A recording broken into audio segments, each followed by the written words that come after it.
The party has been in the lakeside town of Nenguya for the past 3 days. After some sparring, shopping, smoking, and brawling, not all at the same time, it was decided to take a quick job rescuing some chickens that had been set loose from a hen house on the outskirts of town. However, on the way to the hen houses, a loud, cracking explosion reverberated through the forest. A plume of blood erupted from Emrys' chest as he collapsed, unconscious, into the dirt. An extremely skilled trio of people descended upon the party, but with a not insignificant amount of luck, these assassins were narrowly defeated. Emrys, having taken multiple severe hits, decided to abandon the chicken mission and head directly back to town, but not before Ember caught up to him. Both of them recognized the assassins as Blackfeathers, a military group known so little about that they are often considered a myth. Dork and Anubis uncovered, among other magical items, a note on one of the assassins, indicating that they were sent to kill Emrys specifically, and after sharing with the rest of the party, learned that it had a seal of House McKinnon on it, a royal house of Tano. After heading back to town, Ember and Lawrence had a discussion away from the eyes and ears of the rest of the party, and Anubis took to caring for Emrys' chest wound. Even with the help of magical fungus, the injury was quite severe, and would require constant medical attention, at least for the near future. So the next morning, the party headed down to the marina, and once again met with their captain, Miss Kik de Savandor Cache, a bleach-white Lizardfolk. The barge repaired and restocked.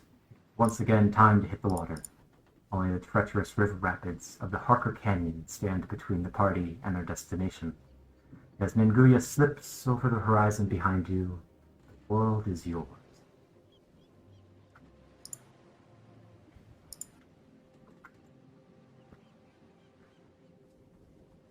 Is Emrys still down, so to say? Emrys Emrys is able to do some strenuous activity, but they are still injured. Yeah, I'm not completely bedridden, but I can't do like too much physical stuff. Right.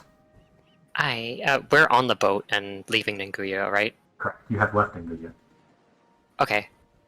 I am going to go over and check on Emrys. Okay.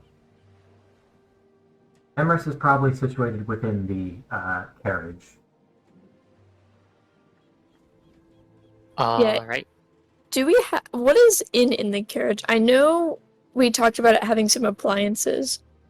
Yeah, so the inside of the carriage has some nice benches upholstered. There are various cupboards and things, fold-out beds, perhaps. It's quite simple and bare. The outside has a lot more storage, like a cooking area, a workshop, more undercarriage storage, all that. I added windows, right? Yeah, you added windows. All right. Dork is just gonna hop in the carriage, and he's going to, open up the windows, get some fresh air in for Emrys, and just ask, "How are you holding up?" Yeah, Emrys is gonna be on one of the benches. Preferably if a blanket if there's one around on the ship, but Okay, hell yeah. This carriage has been built for, comfort on the road. There are definitely sleeping provisions and the like. Okay. Then yeah, he's sitting up, but he's like still in like a fairly cozy position. He probably has a small like notebook in its lap, pages about the size of index cards, and just a little bit of what looks like pastels or pencils around them. He'll just look up at you and nod. Did you did the pearl work for what you were trying to do? I'll pull out the pearl that Emrys gave me. I just needed it for as a secondary focus for identifying some of the items we had on us. It worked just fine. Would you like it back? Yes, please. And he'll hold out his hand for it. Awesome. I will give it back. I'm pretty sure I did not mark it on my inventory list as I was only holding it temporarily. Okay, let me check and make sure it's written down in my list. Because I know I'm not going to forget. It is not, so I will add that real quick. Awesome. Well, it's good to see that you're, not dead or dying again. So I wanted to speak to you about something. Oh? He'll close the small book he was presumably drawing in and sit up a bit more in his seat, still mindful of, like, the bandages around his chest and whatnot, but he's clearly, like, listening. Dork is going to reach into his shirt pocket, and he's going to pull out the flyer from Nenguya with referencing wolves and with the odd emblem that he did not recognize. So, I assume you recognized this when we were in town? Just a recap, DM. I recognize this as the same symbol as the people that were going after us, right? No. Or is that something that I meta have put together? You have seen this symbol, the one that has the two circles offset and struck through with two parallel lines. You've seen that symbol on the note that was sent to you in a letter from a certain someone. Oh, okay, I see. Yeah, that was me meta connecting them. Okay. I have seen it before. I can't say I know exactly who it's from or why, but I know of the people who identify with the symbol. Can you tell me anything that you can?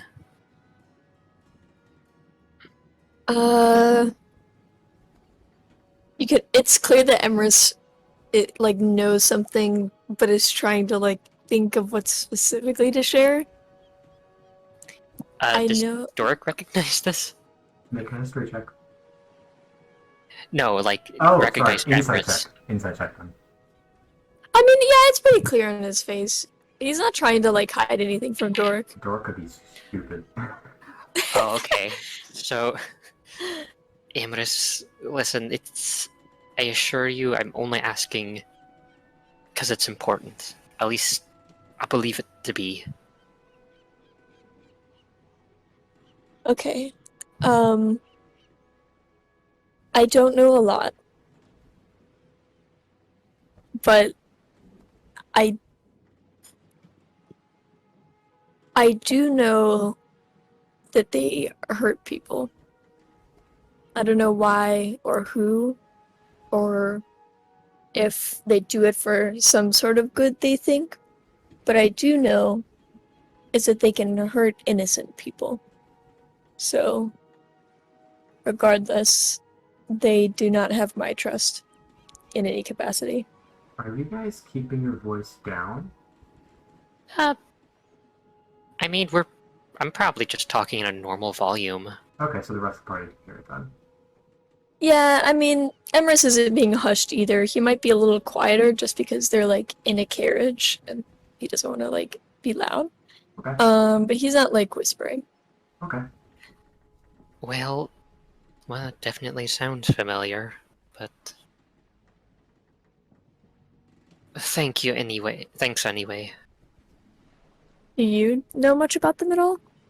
That's why I wanted to talk to you about the fire before all the crazy stuff happened yesterday. Well, I might.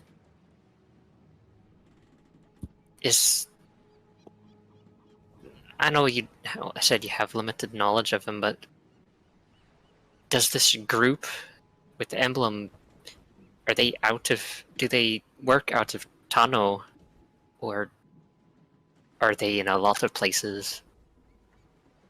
I don't know everywhere they are, but I know for a fact that some of them are in Tano. And if I had to venture about the people that attacked us, I would say they were here too. Sorry, you guys said that this conversation could be heard outside of this cart, or no? I mean, Dork opened a window, right? So I'm pretty Yeah, sure we could be I heard. did open a window. Then I guess you'd probably just hear a knock on the door and the sound of Lawrence go. Um, I, we might, there might be something that I can add to this. Hey, come in. He opens up the door, walks in. He looks kind of ashamed, but he sits down and he says that that symbol, the one that was on the attackers the other day. I've seen it too, in my time back in the Fedoran military. How so? It wasn't all the time. There was really only one specific event that I remember seeing it, but, well, do either of you know about the Northern Expansion operation?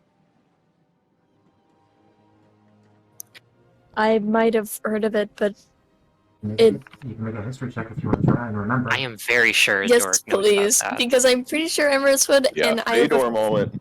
I have a feeling that I don't know. Do it. I feel like I can make a gander, a guess. Make a history check. Do I That's need to? Yes. 15. Oh, I do too. Yes, you do. You don't get privilege. But Your with my DC is- backstory. Your DC is different. No backstory privilege. Okay, that will be a 18. Okay, Emrys, what was your score? I got 13. Emrys, you do not know what this is. Understandable. Dork, you do, and it is exactly what you're thinking it is. Oh, It's just Oh, it goes I by a do- different name. I do know about that. I don't know if I sent you the other name, and I'll be in with you.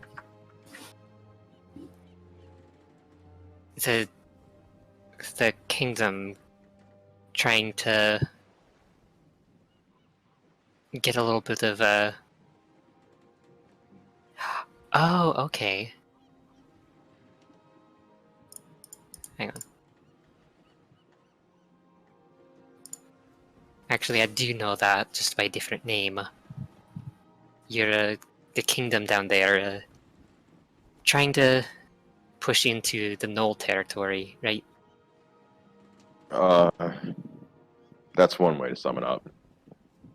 As with all conflicts, I think it has many, many sides to look at. But yes, that was the main goal from my understanding. But there was a specific, I guess, skirmish that I remember participating in, where now this was a war fought. It still is a war fought between. It's mostly gnolls and humanoids. The gnolls being from High's Call, humanoids being from Fedor. Obviously, I fought on the side of Fedor, but I remember a specific skirmish where some squadron that I was in, we invaded a town. Not sure if it was a town, just some place in High's Call. Just slaughtered them. Just each and every one of them. It was horrible, but I remember in that skirmish, a lot of people in my squadron wore that symbol on their clothes. That's despicable sounding.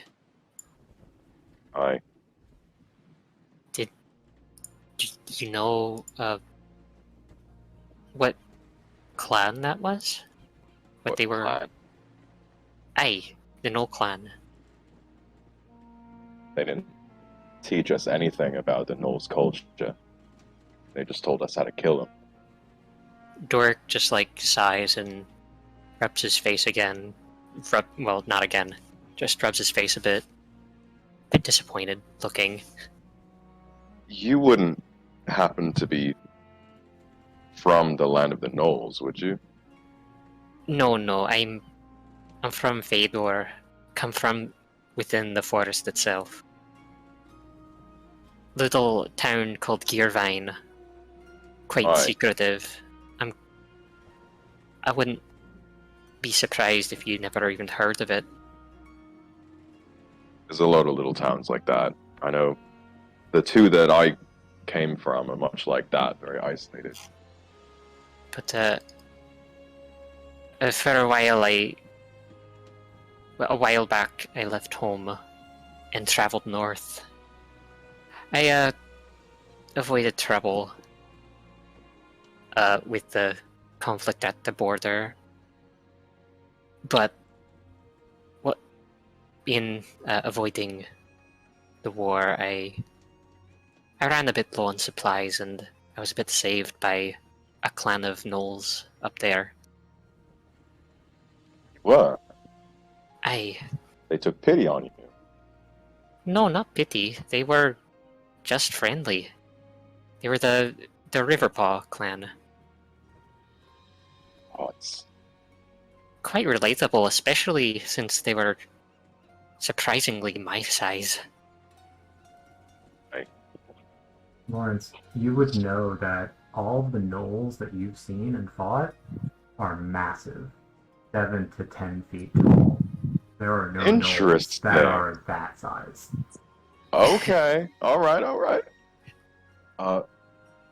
How big did you say those gnolls were in that clan? Around my height. Some were a little bit taller, but not much, only like a foot. You sure they were gnolls? Aye. Those don't sound like any gnolls that I've seen. Well, The I'd be gnolls I surprised. fought were larger than me. Well, one, I'd be surprised if you saw them. They're quite... Well, they're nomadic people. They're a nomadic clan. And even when they travel, they're quite... They have a specialty for druidic magic that glamours their camps. What was the other bit? And not to mention, they try and stay out of the war as much as they can. They're not the most... The Riverpaw clan is not the most violent. Some clans were peaceful, tried to stay out of it. Some clans were not. Oh, I heard. And you said that some of the people you fought with had the same symbol as the people that attacked us the other day? That circle with the cross in it, the double cross circle. Did they? The assassins did not. So wait, there's two symbols then. No, there. So, you have seen this symbol in 3 different places so far. You've seen it on the letter from Tano to Emrys. The one that kind of was like a ransom message or whatnot. You've seen it on the flyer in the watering hole regarding being wary around wolves. And then, Lawrence, you have seen it on your squadron mates.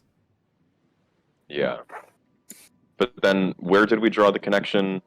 So, the attackers weren't wearing the symbol. We just drew the connection because they had the orders to assassinate Emrys. There is...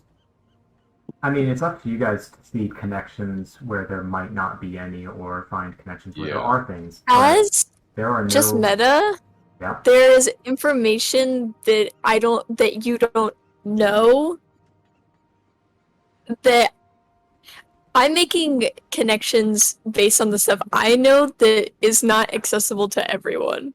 Yeah, it's because you're So- keeping secrets. And so does it look? Just so does you it know appear- you're wrong, because I haven't told you guys anything. Why are you so mean to me? Wow. And Okay. so does it appear to Lawrence and Doric that Emrys is withholding information? Make an insight check.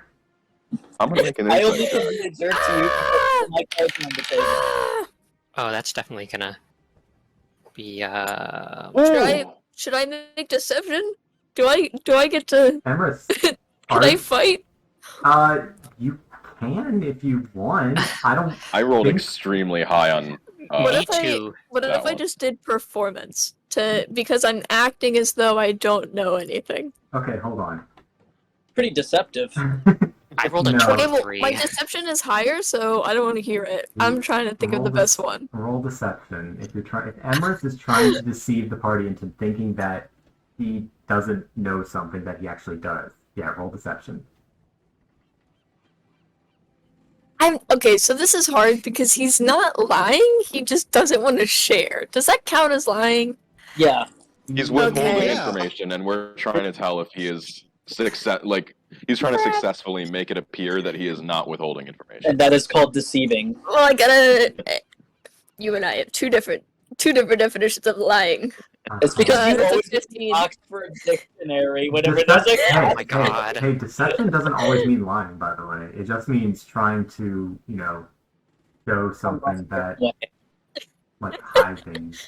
I know, but when you call it lying and you make me do deception, What'd I you feel roll? What guilty. did you roll, It's a Betsy? 15. It's a Alright, 15. so both of them beat Ooh. it, right? Yes. Alright. I feel Imp has been listening in. Can I roll insight? Oh my god. Sure, why I'm not? not a liar. I'm Like not Imp is lying. just leaning against the wall That of the barely listening in. beats my passive insight. Thanks. So just by casually listening, Anubis almost could sniff out the bullshit. That is Oh my like gosh. 17 from Ember. Okay, Emrys, how much information do they glean? They don't get Okay. like specific information, but they can learn that you are hiding something related to something specific. Yeah. Okay, so as Emrys is listening to you two, you can tell that, like, the cogs in his little brain are moving. Like, he's making connections on his own. He just hasn't set them. And Doric, with his hesitation earlier, you could probably tell that whatever he wasn't telling you about the symbol was related to someone he personally knew or a situation he was fairly close to. Emrys, you're not saying something. Hmm? Listen, I know you have reasons to be private, believe me, but this is something very important to me. And if you're hiding something relating to these people, and I'll just point at the flyer, then I really need to know who they are. Okay. Emrys is gonna rub his hands on his face. Okay. If we're gonna have an honest discussion, we need to have a group meeting because I'm not gonna say this multiple times. There So it is. if we're gonna cut the bullshit and be clean, might as well get Ember and Anubis in here. I'm already here. I know Oh, you're already of here. The course window's he open. was. Get in This here. was all for pleasantries. Fine. I'll- I'm gonna get. I'm I'll gonna hop get the up. mushroom man. I'll hop up. Oh, I was gonna hop up and just lean out the window. Do that. Doric will hop up on a seat and lean out of the window. Anubis, we need you over here. Anubis has been swimming around, just enjoying the water, and he'll get out and shake a little bit of water off and pop over to you guys.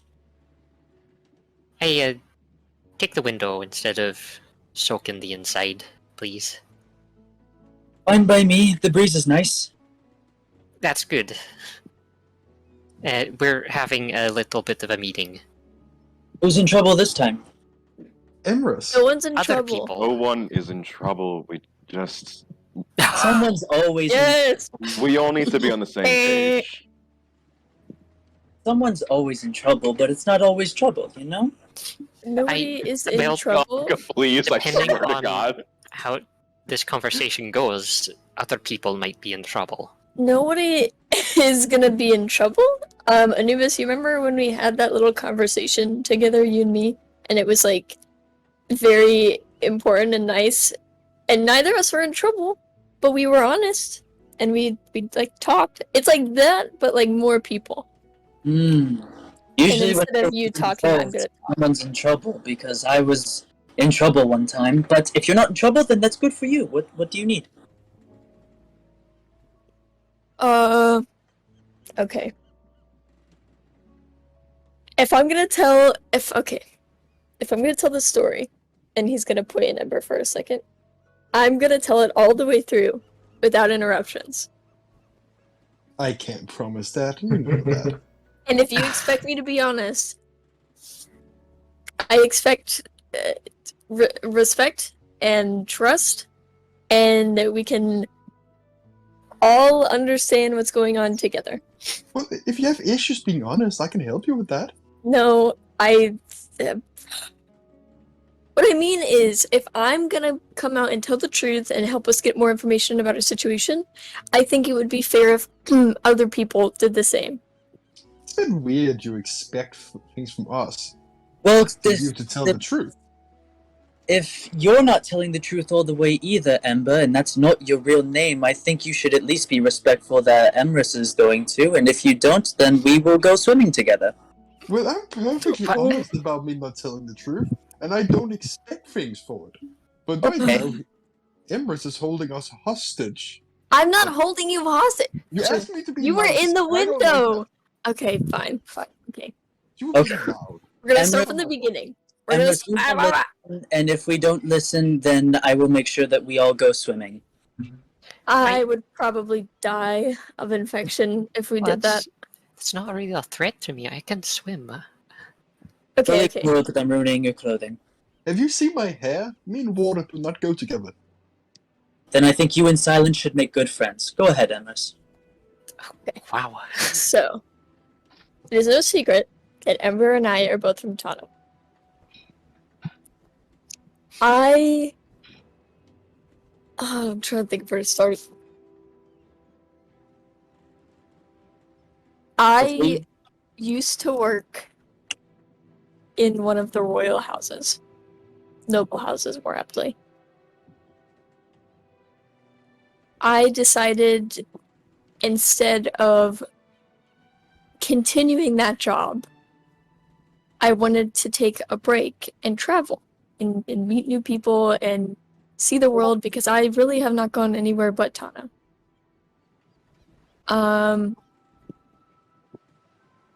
This horn, and then he's gonna take the jade band off his horn, is one of two. I gave the other one to somebody else. Do you remember, Anubis, when it was glowing and you made it stop glowing? Yes. I have a feeling that the assassins that attacked us tracked me from the band. And that when you stopped it from glowing, it may have stopped their ability to track me. But I am not sure about that. We shouldn't assume that is what it is and pretend that we're safe. That's just a thought.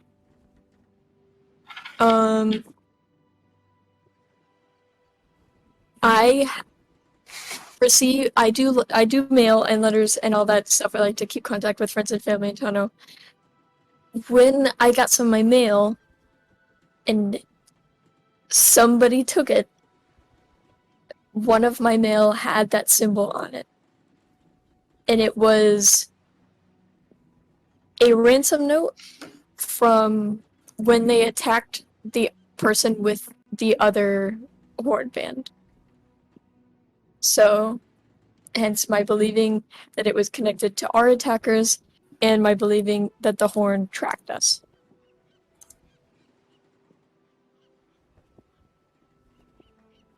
That's how I know they're in Tano. And I honestly don't know next to anything about them. I just know that in the course of a few weeks, they have managed to tear apart most of my current life. Odds. Can I say something now? Is Yes. the silence broken?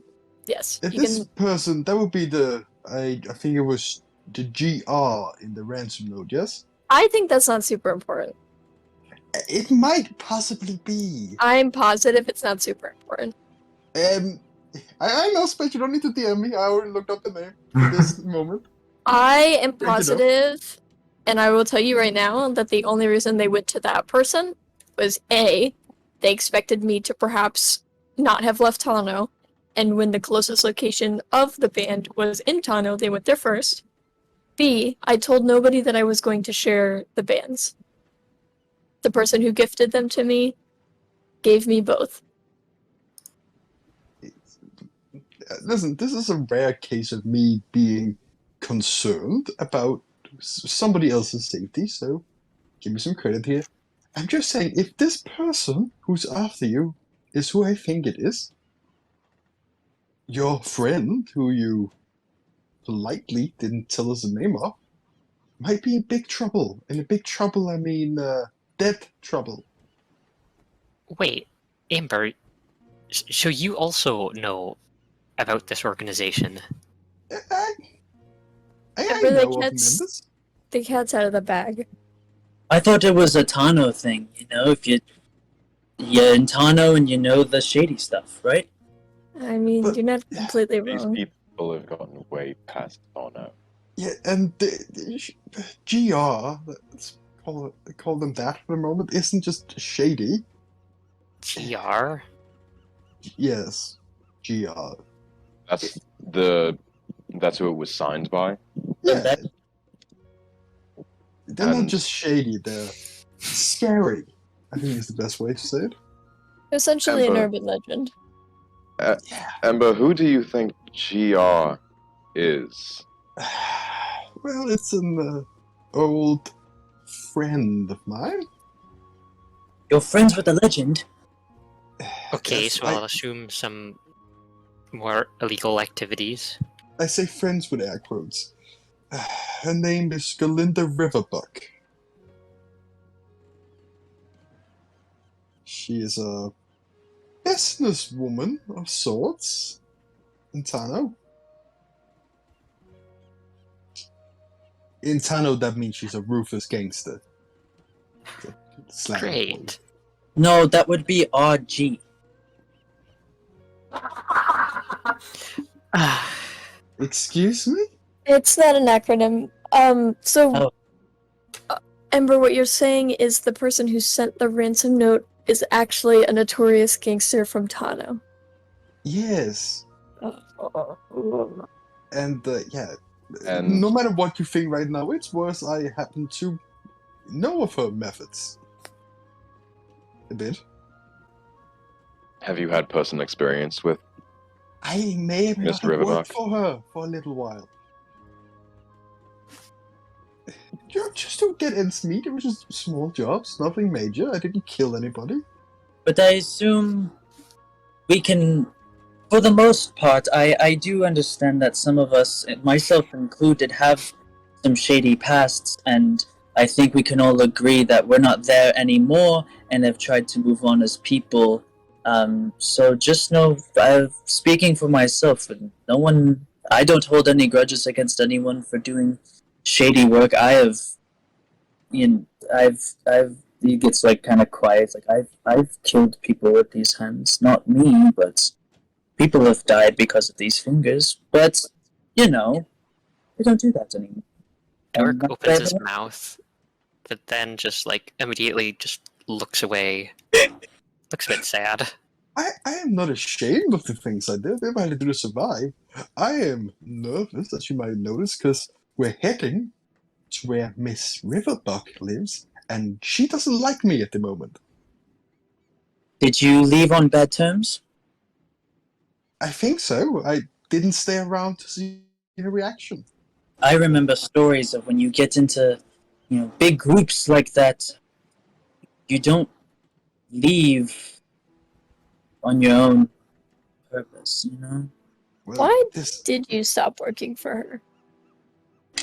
well, you know, actually, that's as Anubis said. Sometimes in a big group, or example, if you're at a party, sometimes you need to know when the right time to leave the party is before it gets Yeah. boring or people get too drunk and start fighting. I knew it was time to leave the party, so I left with some stuff that might not belong to me. That's right. You mentioned that you may have stolen some items from her. In my defense, it was probably stolen already, so really, it's, second degree stealing? It's not even a crime. I don't think the philosophical ethics of this really matter when she has a large part of the Underdark of Tano under her finger. Yeah, no, I don't think so either. I'm not going to use those excuses on her. Don't worry. Alright, so this gang leader, she's associated with that emblem.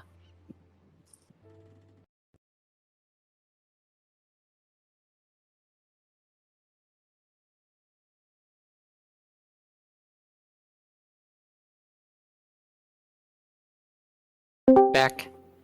Okay. Hello? Hello? Hello. Alright, cool. Cut out, I guess. Good. Hello? Yeah. Hello? Can you hear us? Yes? Can you hear me? Okay. Yeah. Oh, okay. Yeah. Cool. Doric just asked if the emblem, if the gang lady is associated with that emblem. I am not sure. I don't go that far in my knowledge about this. If you want, you can make a history check. I will.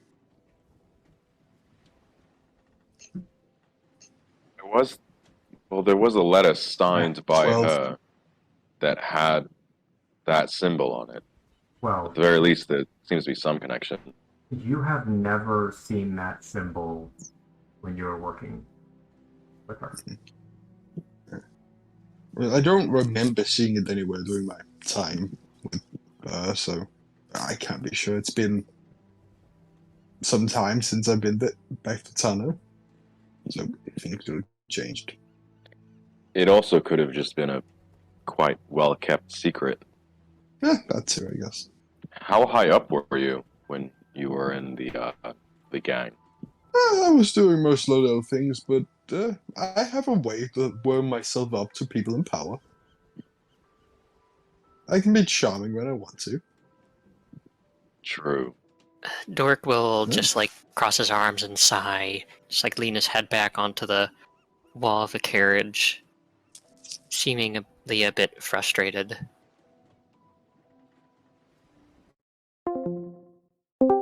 I've just. Ooh, sorry. This is the first time I get to lead for what might be the people I'm looking for, and just wanted answers. Well, if you're looking for, her, Riverbug, you're not going to get much answers from her. You're going to get, probably a head chopped off. I will. I have my ways of getting things done. Okay. I like the enthusiasm, but I think we need to get something very clear here. This woman practically controls most of the crime that happens in Tano. A lot of crime happens in Tano. This isn't just someone we can shoot an arrow at, and then it dies. It's a big thing. Is she magic? I've survived so far. Does Yes, she? and you won't survive much farther if you're arrogant about it. Does she use magic? I don't know. Does she use firearms? DM?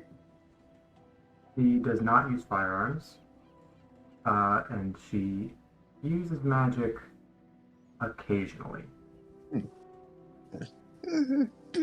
Everybody uses a bit of magic now and then. It's much easier to figure out how big of a threat someone, or what kind of a threat someone could be if they use magic or if they stick to, and he does like the motions for like punching and swinging a sword.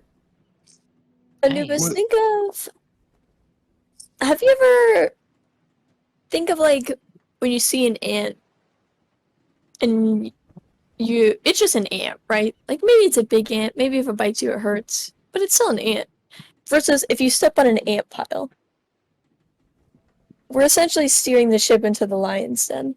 It doesn't matter, even if we were strong enough to take her out, which I don't know how powerful she is, but we have the numbers. We would have a lot of people after us.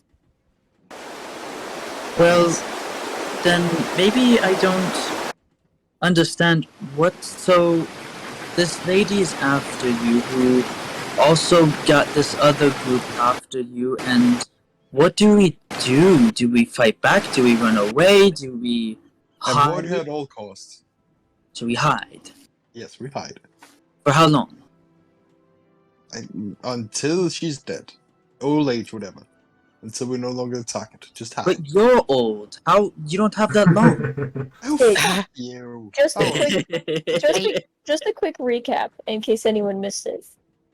The people who attacked us the other day were trying to kill me, Yes. not anyone else. I'm going to Tano to talk to the people that matter, and then I honestly have no clue what's going to happen. But regardless, it's not tied to the group at large. You said that they were holding someone special to you hostage, right? They were not able to get them hostage, no. My acquaintance isn't that inept. They are currently holed up with local law enforcement. I guess that's gonna last long, I'm sure. It's not. It's none of your business, honestly. Does the law of Tano, are they interested in stopping this gang? This GR? Well, they haven't so far, so. It's organized crime, so it's not as simple as putting someone in jail. But I think at the worst, they are complacent. Yes, she also happens to deal largely in the poorer parts of our town, so guards have less of incentive to stop it. So, Emrys, what do you want to do? Since your life is at stake. Uh, Do regardless, you want help with anything? We're not leaving you, but do we go get Don't your speak for the friend? group. Well, then you can leave. But what would you like us to do? Because it is your problem, but we seem to, overall, and he glances over at Emrys, most of us are looking out for each other if we can.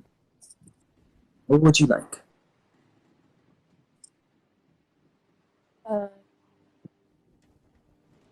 my current steps that I've been thinking of is we make it to Tano, we unload the ship, we do whatever ends we need to tie off to get our current mission done because that's what's important in the short term. I need to go talk to that acquaintance and see what our plan is there. But considering the fact that the people that attacked us have infiltrated the royal family, a lot of my past connections just won't be open anymore. Do we need to maybe come up with like a little secret symbol a little signal that we could do in case we sense danger? If we're going to be in a crowded city, it does not always sound like a good idea to say, "Hey guys, I think we're being followed by dangerous people who are basically myths now." That's not a bad idea. I don't have bad ideas. True. I think I might need to figure out some sort of disguise. Yes, I will second the disguise idea. I will need one as well. I Which one of you has the sending stone? don't think My it's me. gut reaction was, Oh, oh, I do. Leo. It's Leouts, obviously. Leo does. I have the sending Um, stone. Okay, good to know. Oh, Too many great. realities. Wraps them in each other. There's so many fucking characters to keep track of. Yeah. No, it's Phaethos. We got one Lizardfolk in here. True. Can't have too many though. Well, listen, I definitely. Hang on, I'm trying to find out what to say. I definitely think I can find some answers I've been looking for in Tano, and I will try my best to find those regardless of danger. However, I seem to, have been quite lucky in surviving while traveling with you all. So I will assist in whatever way I can in Right. trying to get you through this situation. The way I see this right now, and you all don't have to agree with me, is many of us, at least everyone but Anubis, it looks like, is one way or another connected to these people. And for all we know, Anubis, you could be connected too. The way I see it, we all stand a better chance of learning more, surviving, just everything, if we're all in this together. If one person acts, we all act. If one person runs, we all run. But we need to be in unison.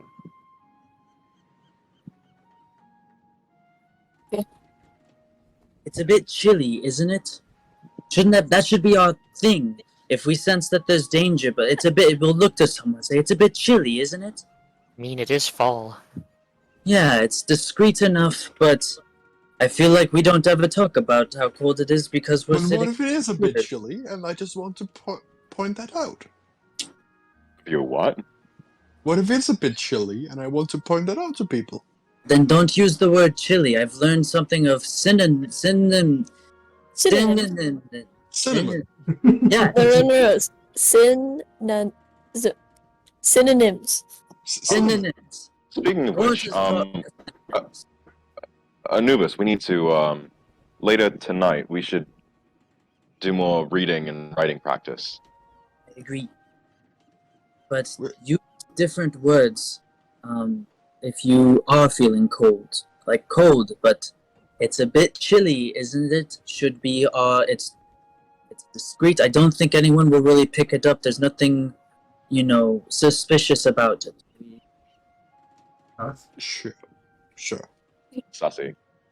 Emrys, do you still have the bird with you, the one who sends messages to Tano? Unfortunately, I sent Breach already to Tano. Unfortunate. I could have pulled out to do one few of the connections I might still have left, so we could have somewhere safe to stay when we got there, but I guess we will have to make do. I'm I afraid still I do don't have really. a few friends. I'm afraid I don't really have much to help Aye. connection-wise. I'll make do. I could find at least one person who might let us stay. Hopefully. I mean, I have lodgings in Tano, but we're 50-50 on whether it's being watched. I think it's safer for us to stay in the poor part of town with a few of my acquaintances. There's also a lot of people in the poor parts of town, I would assume. Mm-hmm. Yes, we could Any- blend in nicely. Aye. Yeah. And But then Tano is a rather diverse place, right? Nobody here would really stand out.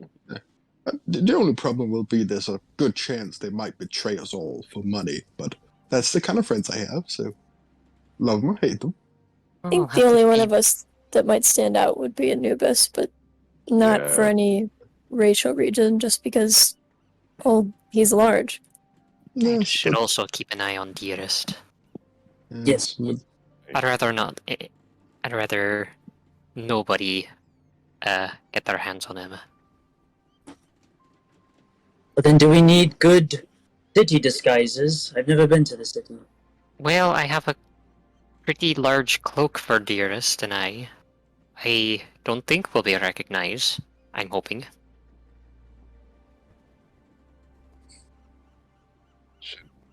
Should we all put on disguises?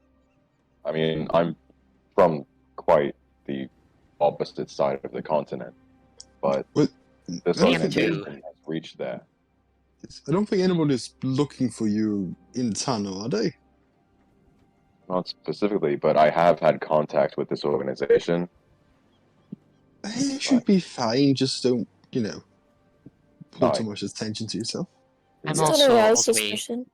I'm also As all the long way as I'm from. nearby Ember, he should draw more than enough to keep me off any prying eyes. That's true. I don't like being used as a human shield. You like to Offense. bring attention. Fair. Also, Alright, all you the can use way. me as a human shield whenever we're fighting anything. Oh, I am. Don't worry. Aww. What were you saying, Dork? Oh, I am also from all the way on the other side of the country. However, I would like to remain unrecognized, even if it does come up. Okay, so everyone is getting a disguise, it seems. So, where do you people keep the fake mustaches? I can just grow a real mustache. Me too. I can too. It's a bit Yes. slow, but That was a joke. No need to flex on me just because I can't. Come on. You can grow a I mean- mustache? Hey, that's not You what don't this is have- about. Wait a That's- minute, do you have any body hair? That's not what this is about right now. Nice. If you want to see my Anyway. body hair lacked off, you just have to ask. Sorry, what was okay. it about? Not the point of the conversation we're having. Ember, can I ask you a very important to me and sort of personal question? We can step out if you want, but I feel like this is something that needs to be asked. There's not much place to go and out of earshot on this boat. Anubis looking between leans in a Ember little and- bit closer. Lawrence. Okay, fine. Emrys is gonna cast message at Ember, Oh. and he's just gonna ask, were you in a relationship with the mafia boss? The only answer you get back is just, ew. It's an important he'll say this out loud. Not a It's yes an or important no. question. That would No. change the way we do all of make, this. make a history check on this. History? Yeah. Yeah, Not this insight? is gonna No, history. What? clearly Moss also. is There's an getting nat 20! important. There's an Nat nat 20? You That means it's a remember 25! you remembered the exact conversation Oh, wait, I forgot between he's Ember and Karen. Yeah. You never You know. You remember never know. distinctly You that literally never know. you remember distinctly that Ember is in fact a flaming homosexual. Okay, okay, Hey. but not He is everyone very comes good at out the faking womb things, knowing. Not everyone comes out the womb knowing, okay? No, this isn't about my sexuality, which, by the way, none of your business. I didn't ask that. It is about, have you ever seen that woman? No. I No, literally have won't. never seen her, but No, I you feel as though haven't. the conversation would change if that was a thing. I mean, if we were This in is all trouble, going on inside their heads, right? No. Just the initial question. Once Emrys started Oh, okay, yelling, so that we has have an no important clue question. what's going on. Like, Mhm. we hear the conversation, but without the context of What the that. question was. If we're Yeah. in real trouble, I might honeypot myself. I'm open for Oh that. my gosh. No, I just It's a think circumstantial it was important to ask because it would reframe any of the aggression and or revenge taking she seeks upon you. Oh no, that's purely because I stole some of her money. That is Okay, it. okay. I just wanted to make sure it was just that and not anything that would have led her into being more emotionally charged than stealing things. No, that's why a lot of the other people of Tano hate me. But Okay. I'm Well, starting to think that the it assassins happens. were a blessing. why do you say that? what? This conversation.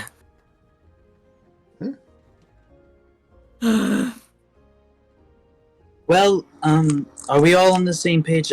Amber, do you feel like you've said what you needed to say?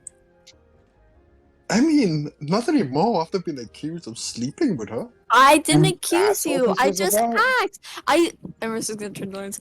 Wouldn't you agree that it would be a different situation had Ember had relations with her that ended poorly?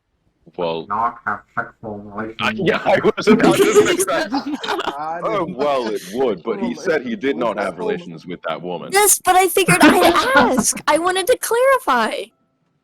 How am I supposed to know what he does? Well, that's You're why you not. asked. That's the point. That's why I'm Well, asking in this very specific circumstance. Emrys, did you say what you needed to? Did you get everything off of your chest that you needed? Everything that I want to, yes. The only thing I will close out on is that nobody is, of course, obligated to indulge or go with me on this. But I do legitimately think that the noble houses are also in danger. And I do want to, at some point there, just go and talk to the people I know to make sure they know what's going on. Question. So, Yes. you, Emrys, and you, Ember, you're both from wildly different parts of Tano, which both seem to have quite a bit of tension with each other, the rich and the poor sides.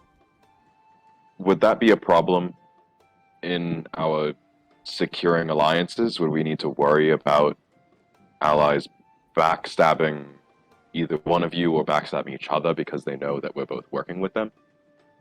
I don't think there'd be any way for them to know the parts of Tano I work, but also, to be completely honest, everybody's vying for my life anyway, so Hmm. won't really matter.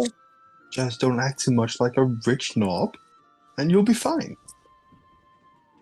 Either way, I was Maybe it would be beneficial if, Ember, you gave Emrys some lessons on how to blend in the parts of Tano you're more familiar with.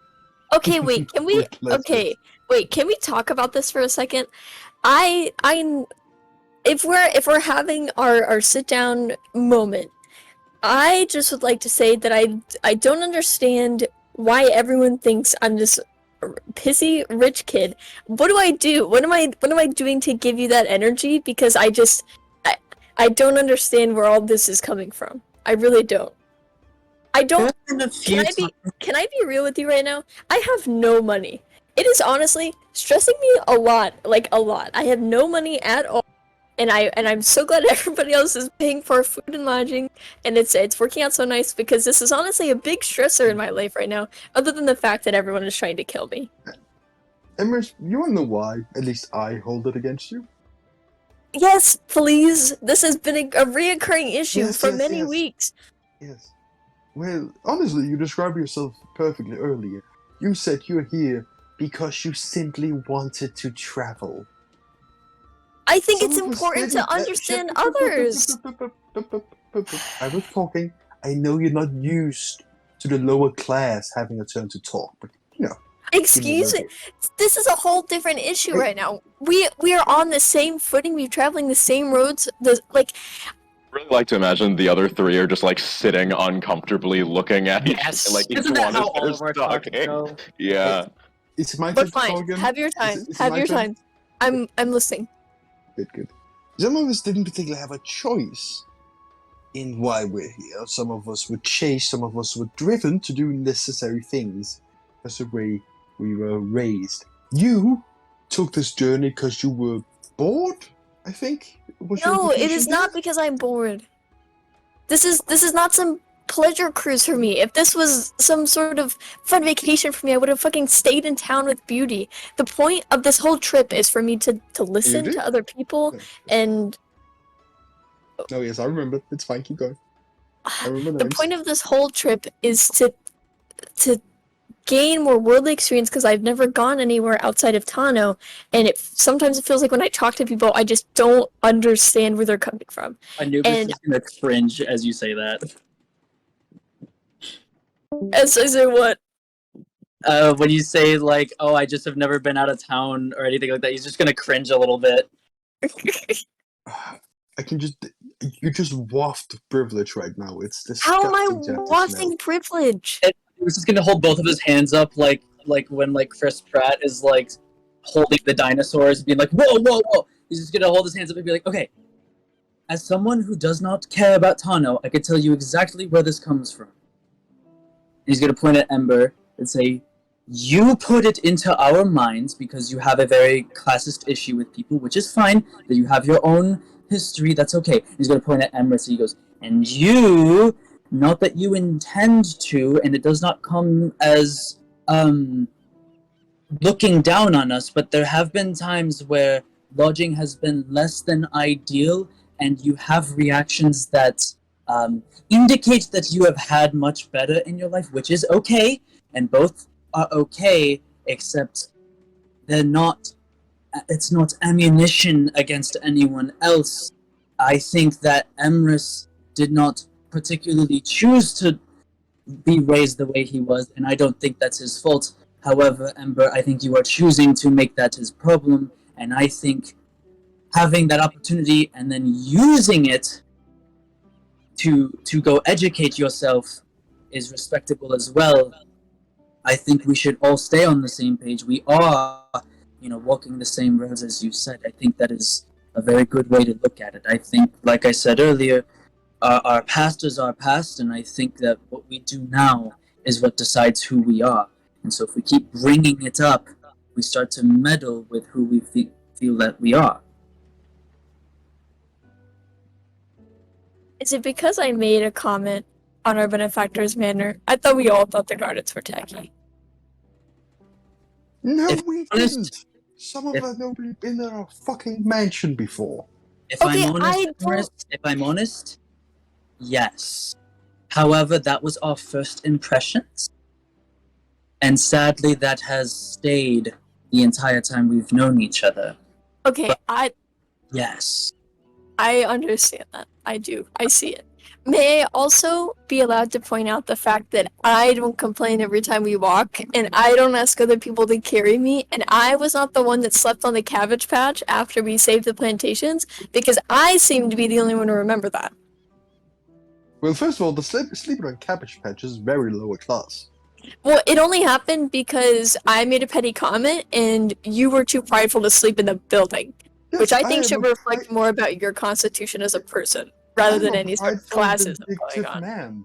We know this. This is a very common thing about me. That had nothing to do with the way I was raised. I was about to say, you sleeping outside was in no way an act of utilitarianism. The whole couch was empty. Dork and I slept on the I floor. know. It was purely an act out of pettiness from you.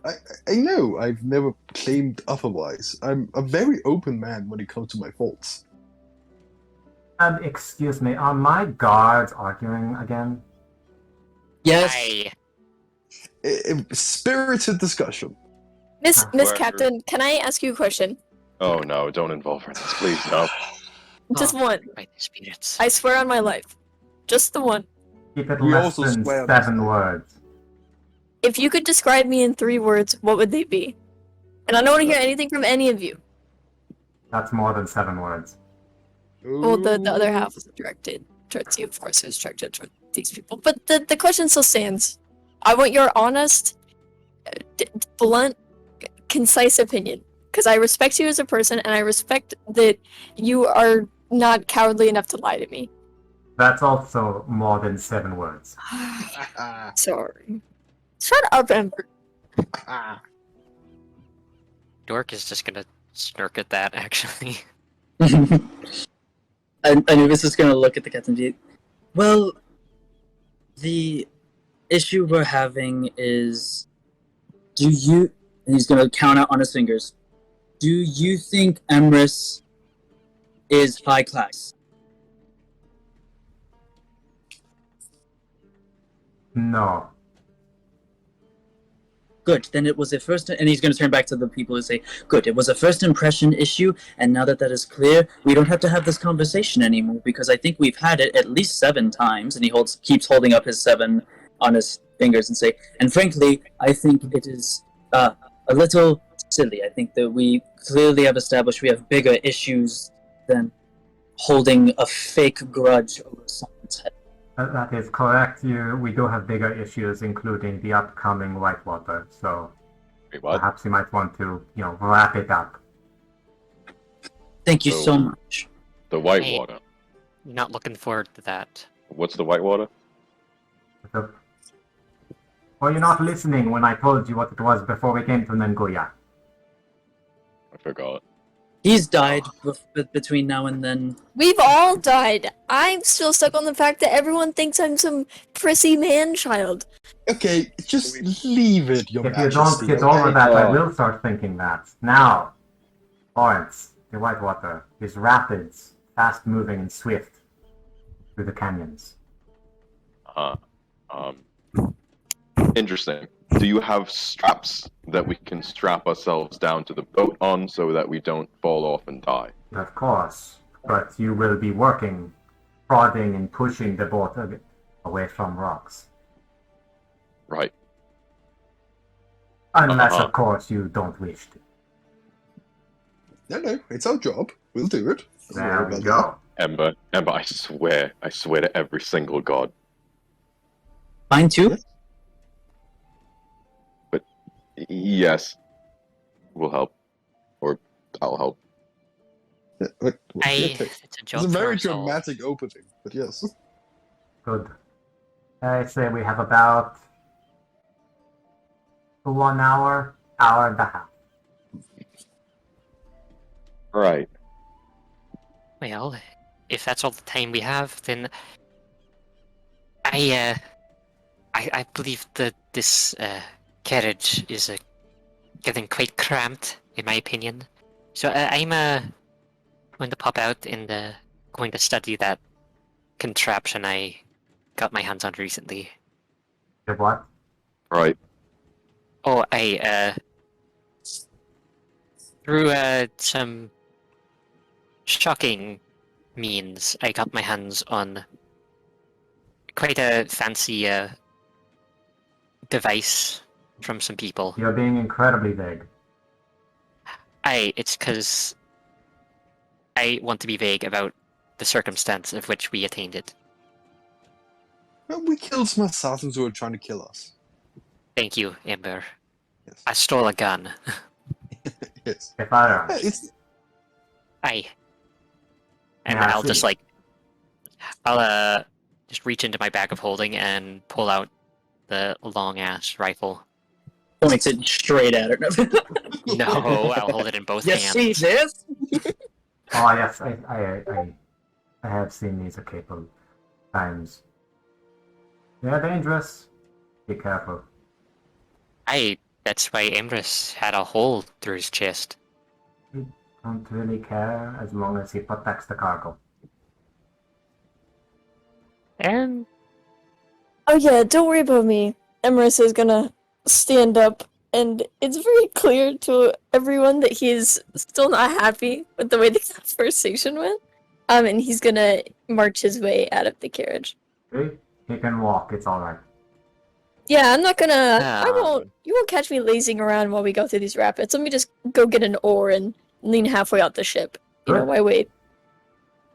somebody's overcompensating. how about Does Anubis know calm emotions? Let's see. If you do that, Emrys would literally be so mad. Well, in the okay. event that Emrys is incapable of helping out, I'll just get my construct to take his place. Well, I would hope you'd be helping out simultaneously. Aye. Good.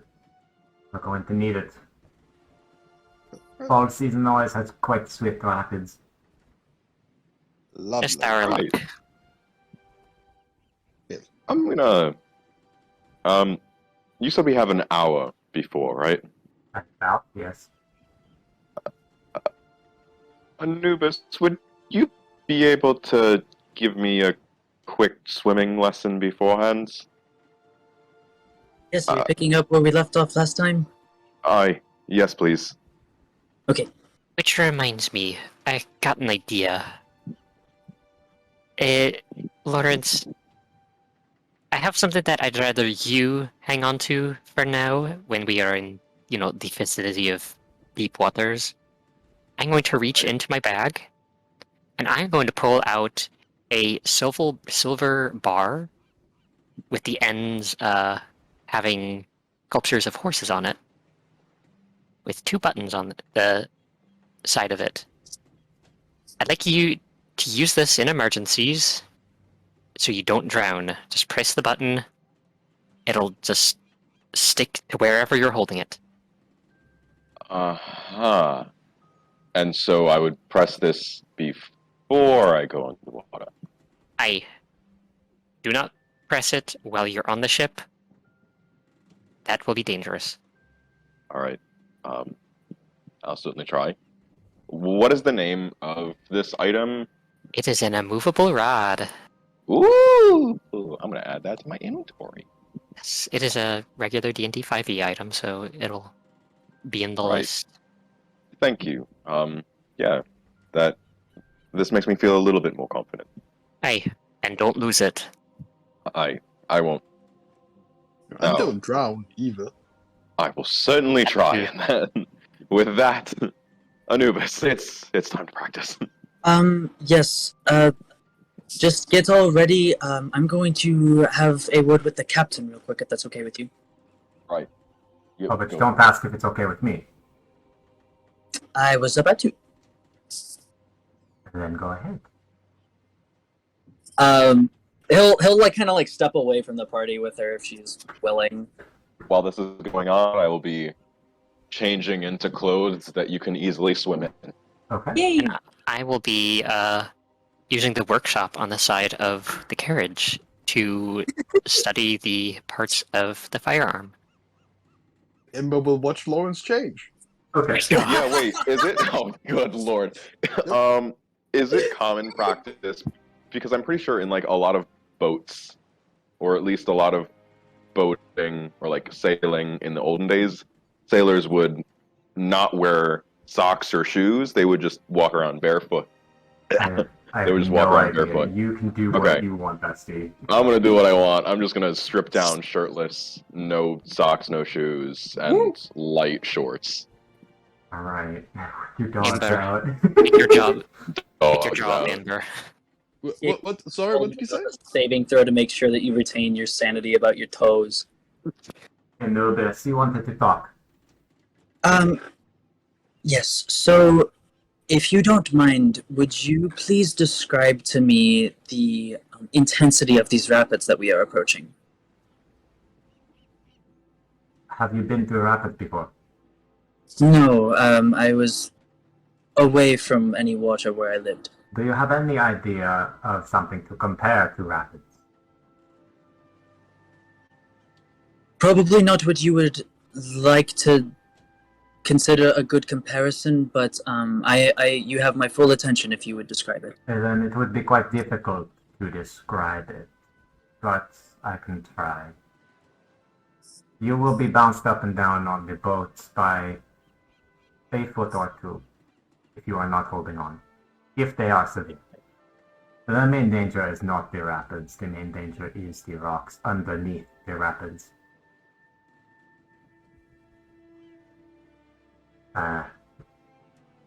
We typically need people to push and prod with the oars to move us away from those rocks.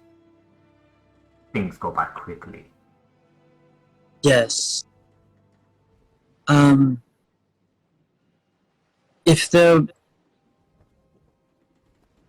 So it's because that we are so close to the rocks that creates the issue, yes? Partially, yes. Yes, I would say so.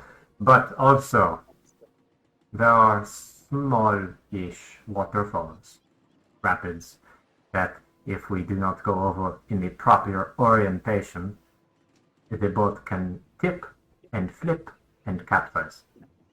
Dig itself into the water, as it were. Okay. And just so that way we have our responsibilities in order, it is us who are looking out for these hazards in the water and mitigating them, and you are in charge of the boat. I am the captain, yes. Okay. Okay, I will. We will do our best. Good. Good, because if you don't need to know what happens if we capsize, I think you have a brain somewhere in there. Yes. Good. Thank you so much. And they'll boogie on over to help with some lessons. Okay, so, Lawrence, I need you to make both an athletics check and an intelligence check for me, please. Okie dokie. For athletics, that's 25. Okay? Do you want me to make one on terms of like my teaching skill? Yeah, make a persuasion check. Okay. And you said general intelligence, right? Yes, please. Okay. That is a 13 for intelligence. And My persuasion was 14. Okay, so you have all the strength and the muscles to, keep yourself aloft in the water, and that's not a problem. It is chilly, so you can't do this for very long. Maybe 10 minutes, 15 minutes. You rolled pretty high for athletics, so I'll say you can get a little bit more, but you start to feel numb at the end. Anubis, you do a pretty okay job of teaching. Is there anything specific you're looking to teach Lawrence? Like maintaining buoyancy of like staying afloat rather than getting from point A to point B. It's more, treading water, and being able, doing the big, where you wave your hands, you kick your feet just to stay afloat. Yep. So you get all the safety protocols and such necessary for buoyancy in calm water. And through this little session, you have pretty much learned how to donkey paddle. nice! And Yeah. You've gotten Yay. used to how the water kind of affects your buoyancy. Having air in your lungs makes you float higher and whatnot. Doric, what were you doing? Studying the firearm and how it can potentially work. Okay, make a investigation check. Okay, one moment.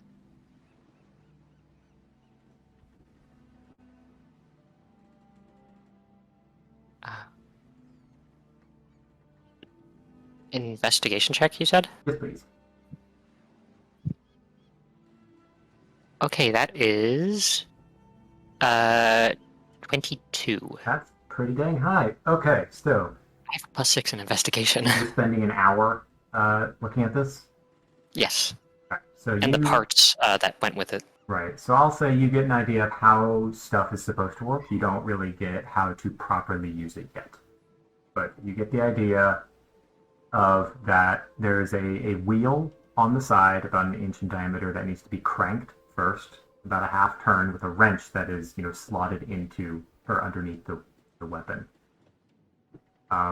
There is a clamp kind of on top on the lever that is made out of pyrite. You're familiar with this.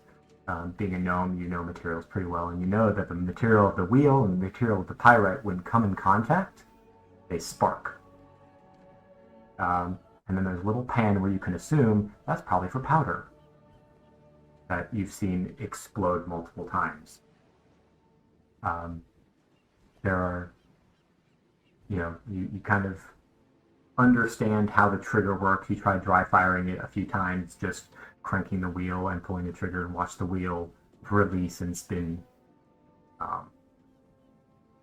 And just kind of examining the filled canisters that you have, the 3, I believe, canisters, you get the idea of how much powder and the where to put the bullet and to slot it into the gun.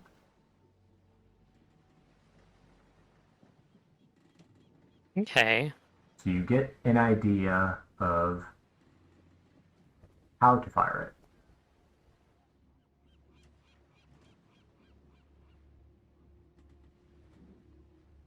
Okay, But let me this uses up see. the hour, so we are coming up. You can see ahead of you this kind of big formation of cliffs starts to gently slope up from the sides of the left and right banks of the river or the lake. Start to slope up into a peak of a canyon that's bisected by the river that you're about to go down. Oh shit, I forgot to pick up something from the town. Whoopsie. Just reload your last save. It'll be fine. DM. Yeah, we can Fine, retcon Mr. everything and President. just redo everything another Yeah, 6 let's just- hours. Let's just play Yeah. the. No, let's just play the one shot again. Let's just restart. Yeah, just reshoot the whole thing, guys. DM, Yes. I have an idea. I'm gonna use my patented Lily magic bullshit. Yep, I know. I've already looked at your spell list. I'm prepared. Yeah. I'm Good. terrible spell. Doric, are you doing anything else with the gun? Since the rapids are in view now, right? In the The distance. rapids are not in view. The canyon is. Okay. And well, we were given like an hour and a half, right? Yeah, so you have maybe 15 minutes. Okay, then I am going to put away my stuff in the bag of holding, and I am going to go around with Dearest, and with his help, I'm going to make sure everything on the boat is tied down and secured as much as possible. Okay, make an investigation check with advantage. As Dearest is helping you.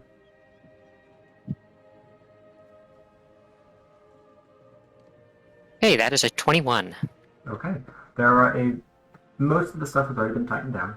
There are a few boxes that the rigging has come slightly loose. You don't know if it would have affected its stability on the rapids, but you untie it and then tie it tighter over one of the thingies on a boat.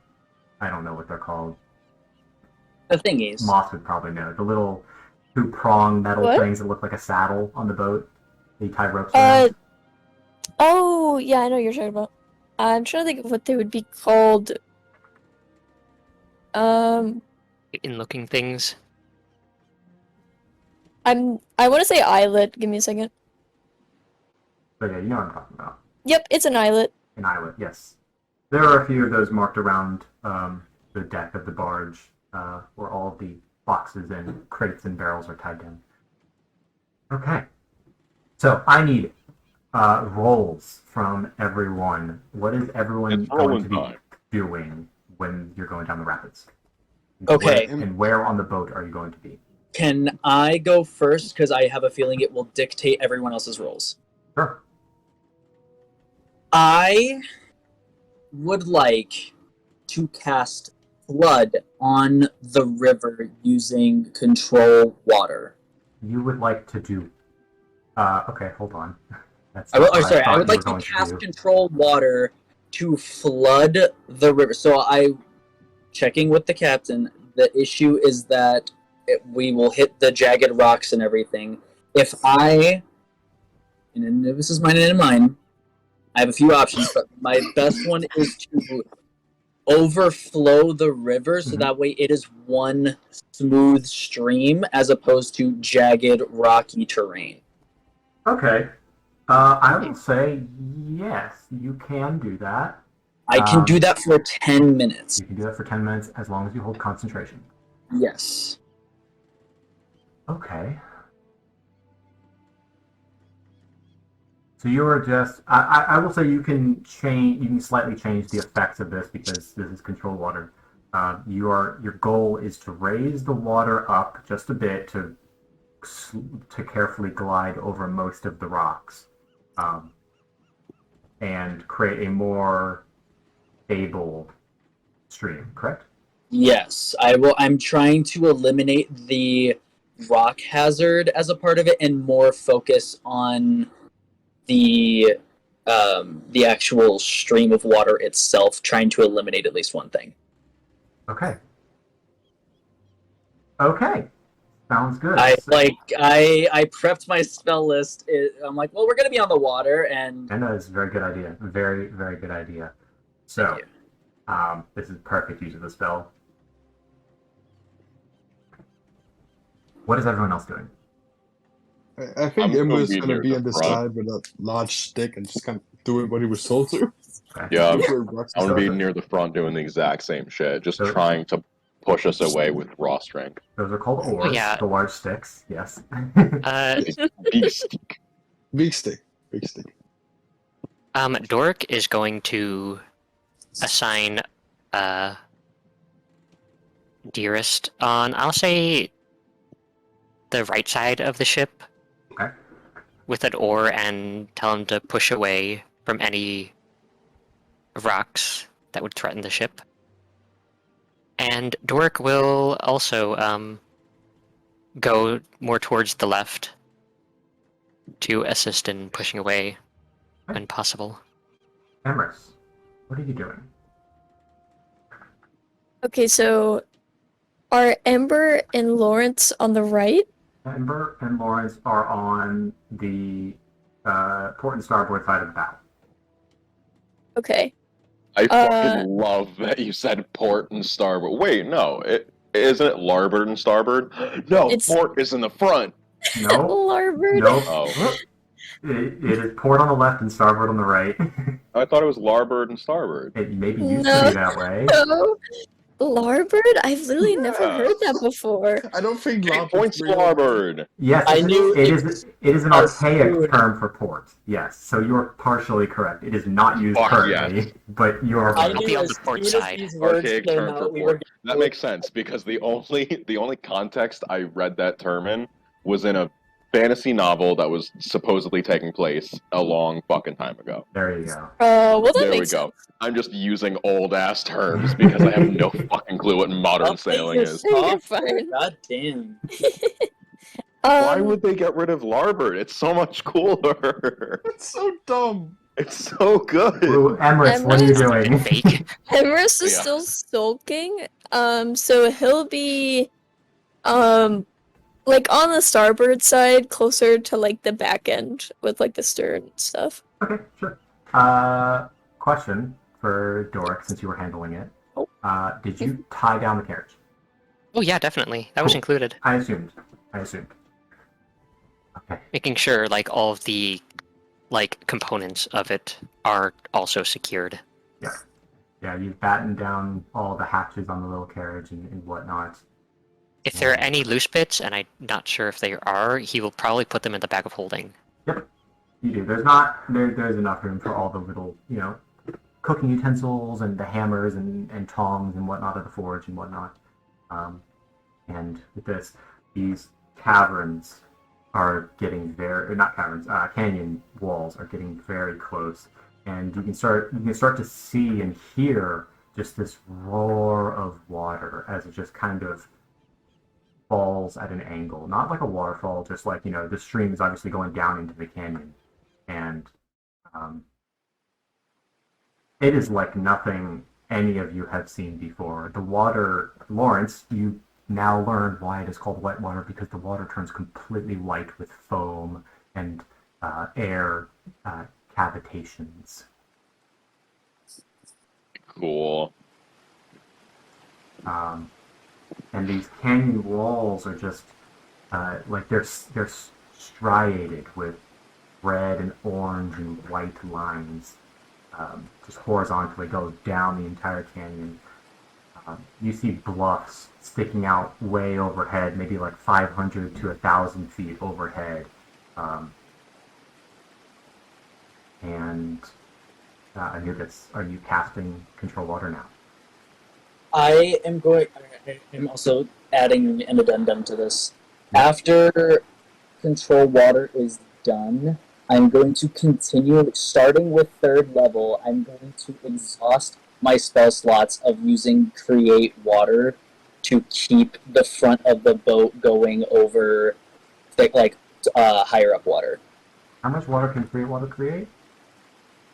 Oh, depends. So for third level, it is. Let's see. I'm looking at 30 gallons of water. 30 That's gallons. not much, Okay, if it's not worth it, then I won't. But you can destroy water, which might be helpful if water gets on the boat. Okay, I'll keep that in mind.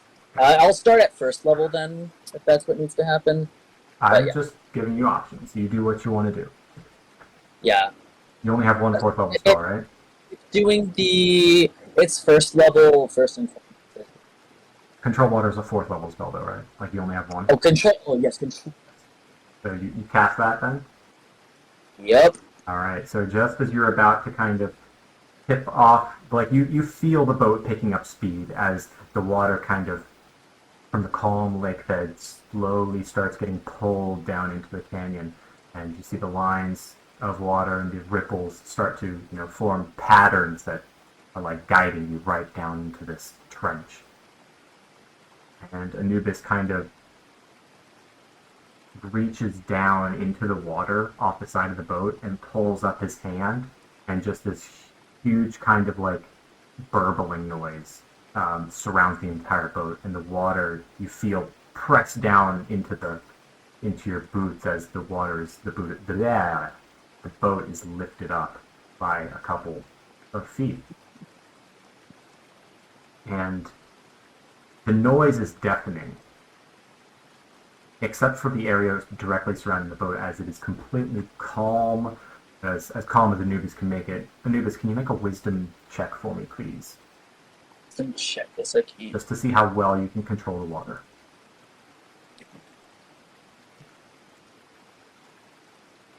That is a 17. 17.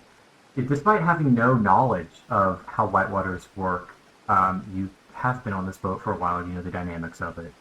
And for the first 5 minutes, you were just surrounded by this white noise just pounding your ears, but the boat is just steadily following like the average slope of this water and not being too bumped around by the actual rapids. You have this very good use of the spell. Lawrence, Ember, and Dearest, and I have you make perception checks at advantage. Yeah. Okay, let me scoop up Dearest's. That's a 17 perception from Lawrence. 9.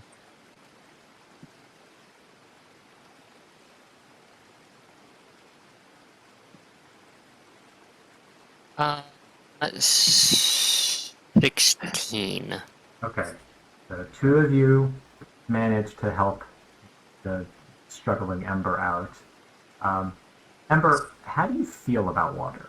Like, as a fire genasi, I don't know if that affects you much, but how do you feel about water? He's not a fan. It's honestly more because he grew up next to the ocean his whole life. He's not a fan. I assume so. This is fresh water, but He still doesn't like. the raised amount of water coming from Anubis just kind of splashes against the canyon. At this point, the canyon is maybe 50 feet wide. At the point where you're like actually like 50 to 75 feet wide at the point where you're closest, and you see this water just kind of splash up, and it sprays the whole boat with this, spray of water. It's cold water. Anubis, can I have you make a Constitution saving throw as you try to maintain concentration? Yep. You're halfway through your time already. That's true. You did get a lot of benefit out of it. Yeah, that's a 10. That succeeds. Just Oh, barely. fuck. Yeah, you're knocked down by this spray of cold water, and it just chills your skin. But you know that it'd be much worse if you weren't focusing on this spell. And for the next 5 minutes, you manage to gently guide the boat, and with Lawrence and Doric's help, just kind of looking out for any particularly high rocks, just pushing them away, and you have to really push. Lawrence, can I have you make a athletics check as you see a rock coming right up the river that's sticking just out of the water that Emrys has created? 27. 27. Oh, wow. You will plant your back foot behind you, and you kind of just stay still for a second, aiming this oar at the rock, and then immediately as you come within range, you just jam it out and push with your muscles straining. You slide back on the slick deck just a couple of inches, and you wrench the boat just out of the path of the big rock. Can I ask if any of the party members happened to see how cool that was? Sure. Emrys is keeping an eye on the front. He's just not over there. Everyone Dork is- probably saw it as like everyone's kind of calling out, like, "There's a rock over there, watch out!" And everyone's kind of keeping an eye on where things are. And you guys are doing a very good job. These rapids are no match for the magic of the druid. But 10 minutes eventually do pass, and you see Iral Ikik de Savan Wakashe call down to the bow of the boat from the captain's the top deck and say, "That was very impressive, Anubis. You got us through the worst part."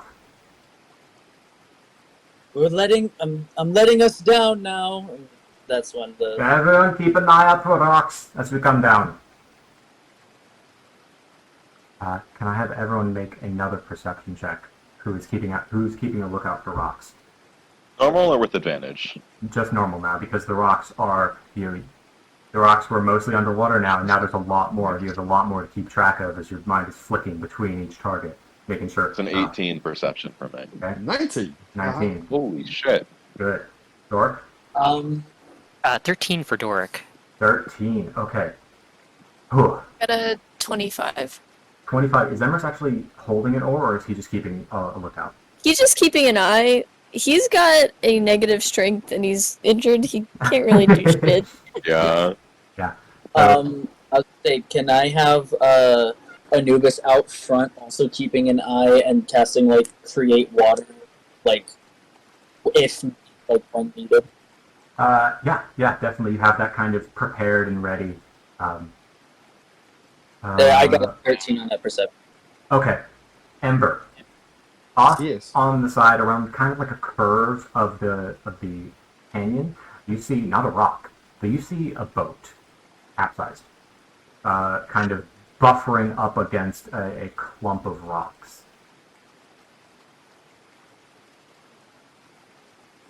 And you are heading towards it quickly. You might not hit it, but it's a boat. Is the space enough to the other side of us that if we There could is, push there a is. little bit over the... There is enough space.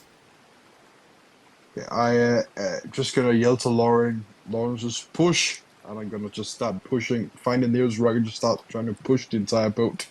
Okay. I will Sorry. do so. Now that this boat has been pointed out to Lawrence, you see that it looks like not a barge, but a smaller boat. And you see just kind of hanging out one of the portholes is a body. Oh. Hanging out one of the portholes. What's a porthole again? Window. A window. And I see that? Oh yeah, no, as you guys get closer, within about 60, 50 feet now, the boat comes clear into view and you see, Are we still on the, like the hard part of the rapids? you're on the medium part of the rapids. Anubis got you through the hard part. It's calmed down a little bit, but it's still Alright. bumpy. You're bouncing up and down, and if you weren't tied down, you would be, very hard for footholding. Alright, then, yeah, I'm gonna help out. I'm gonna do what Ember tells me. I'm gonna try to steer a course so that we don't collide with that boat. But I'm Yeah. also gonna yell out to everyone on this ship. I spotted what looked like a corpse on that ship, on that boat. We may want to keep an eye out, and yeah. So you Does it are. look like the ship was destroyed by rocks or something else? It is currently being pushed up against, like, yeah, there's a large kind of crack going through the hole. It is mostly upside down. You can see a crack on the hole that looks like a rock just kind of gouged through a large, crevice through the hole, and it is currently being buffeted and bashed up against the rocks by the rapids. So then, oh wait, shit. Could I possibly call out in the general direction of that boat and ask if there's any survivors? You're going pretty quickly. If you want to, you can. Right. Is there any survivors? You got a goblet shift and everything. Yep. I sound exactly like that. All right, Literally on the start. you call out. It's way too loud to hear anything back. Oh. Damn it. And if you're pushing, are you pushing away? Yeah. Make an athletics check. Trying not to get swept up and slaughtered. That's an 18 athletics. 18. Is anyone helping him? Yeah, I'm helping. Yeah, I'll slap him on the back and give him my guidance cantrip. He can have a D4. Okay, so Ember, roll an athletics check, and actually, Lawrence, roll it with advantage and add a d4. Okay. That's So I think it was an 18 before. The D4 makes it a 22 because I rolled a 4. I can roll it again, and it's lower, so that's 22. Okay, 22. that is a 15 for me. Okay. Both of you stick your oars out and just kind of use the leverage as you're timing the dip in the waves to where you need to control the boat to get the most leverage, and you wrench it free, or not free. You wrench your boat kind of angled to the left, and you feel the boat just turn away from the barge. You feel the barge turn away from the boat that is being battered against. And as you do, the boat sort of creaks, and then there's a huge expulsion of water that just kind of comes from underneath the boat as it looks like it was stuck on perhaps some of the rocks underneath the water. The boat is wrenched free by your oars and just kind of shoots over the rocks as the rapids just completely lift it up and batter it up on the rocks over past it. Jesus. And as you pass this absolutely just awe-inspiring and tragic just shatterment of a boat, you see some crates, and you see canvas bags just kind of scatter in the rapids, and you see 2 or 3 more bodies just fall out into the water and disappear beneath the water. Once we're out of this, I'll go down and try to find some of them. Thank you. I really appreciate that. And after that event, the rapids kind of start to calm down enough that you don't need to be super on guard. But for the next hour or so, it's more of a barge this size, could handle these waves. Anything smaller would probably be in danger of capsizing, like a kayak or something. But the way the rapids at this point have calmed significantly from the beginning.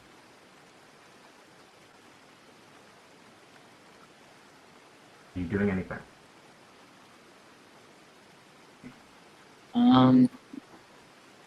Dork is going to go around and make sure that everything once again is secured, Yep. You check. and if there's any damages to the boat. Okay.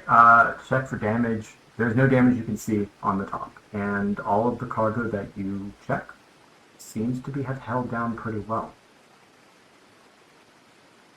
All right.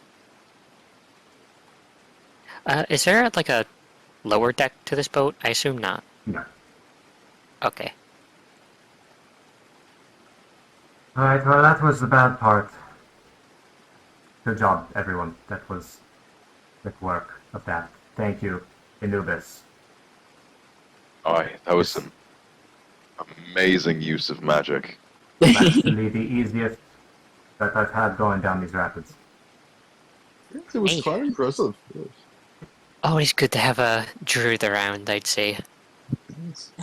There was just kind of like blushes, but is still very like out of breath from concentrate. That is the biggest spell he's ever cast in his entire life. Like that is, and also the first time he's ever cast it. So he is very like, woo, thank you. Iranakik Disonwakache kind of takes off her cloak that she wears, her leather kind of lined cloak, and starts to wring it out over the edge of the deck. Is anyone specifically watching her when she does this? Yeah, I think Embers. Yeah, sure. You'll see that she's not. She wears excuse me, sorry. Cleaning my glasses because I can't fucking see my notes. She doesn't wear a shirt underneath this cloak. Just a sort of like a cloth sash almost. And in the center of her chest, you see just this perfectly straight scar that goes down from like the lower of her neck all the way down before it disappears underneath her pants.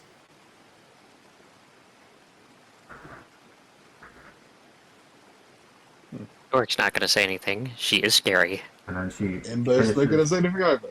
and she Or finishes, values his own life too much to make a witty comment. Yep. finishes wringing out her cloak and slips it back on and says,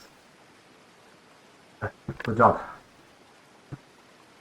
Keep an eye out for rocks. Don't be, looking behind us. There's nothing there." It's just we are constantly vigilant. That's why we were hired. Hey, Alright. you're right, Captain. Cross them all right. Done this multiple times. I just check in. Walk over to Anubis and just say, right, I know you're probably tired, but would you be able to search for those corpses? I could possibly jump in and help with. No.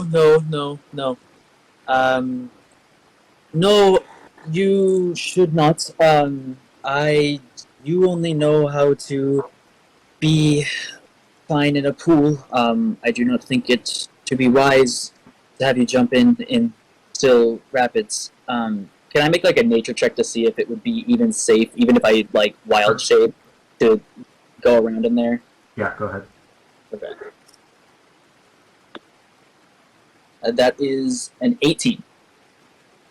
The river it's quickly moving, but it's not unstable, if that makes sense. Like, it's all pretty much one uniform movement of water now. Predictable. It's predictable. Thank you, that's what I was thinking of. Okay. Depending on your choice of animal, it might be dangerous, it might not. It's going to be difficult to swim upstream. And it might be easy to, get bashed against some rocks that you don't see if you pick a wrong animal. I'm going to say that. All right. But it's predictable, for the most part. Okay. While Anubis is doing that, Thank you. can I sort of search around to see if there are, if any of the cargo from that destroyed ship is visible within reaching range, or something that can be grabbed with a net? You don't... make a perception check. Alright, is leaving this roll up to the gods. 17. 17. You are looking for cargo and you don't find any. But what you do find is a strange occurrence. The top of the water, as you're kind of floating down this area, from behind you, the water doesn't kind of look normal. It looks like there's something floating on top of it, like a thin layer of some liquid. Can I reach? Can I touch the water? Yes, but this Oh, a whatever, wisdom saving throw. whatever is floating on top of the water is not at you yet. Is there like? It It's like a film. It looks like a thick, oily film, dark red. Okay. Ugh. Oh, is it blood? You have no way of knowing. Blood wouldn't float on top. Good point. Someone spilled their wine. Their oil. Why would it float either? Someone I'll spilled call their attention. balsamic vinaigrette. It looks oily, so I'm gonna be suspicious, and I'm gonna call the captain. Captain, And what? I see something in the water. What do you see? Something Oh, yeah, oily. that is the gaming on this. Kind of. It looks like. I don't know what that is. Hey, has anyone else seen this before? I'm gonna look over and have I? Can I Make roll? a history check. Or a I nature check. also check and Make- see if I recognize any of this shit. Or make 21. a history. Yeah. 21? I Ember. also make it. I got a 17. Okay, Anubis. Emrys. You have not seen this before. It is just a kind of a thick, oily. It floats on top. It has a sheen to it that shimmers in multiple colors, but it's mainly dark red. Lawrence, you have seen this before. Inside of the brass cylinder that you picked up in the global caverns. It was coating the inside of it. It looks Brass similar. cylinder? Mm-hmm. That suspicious room. That's right. It's like a little ampule.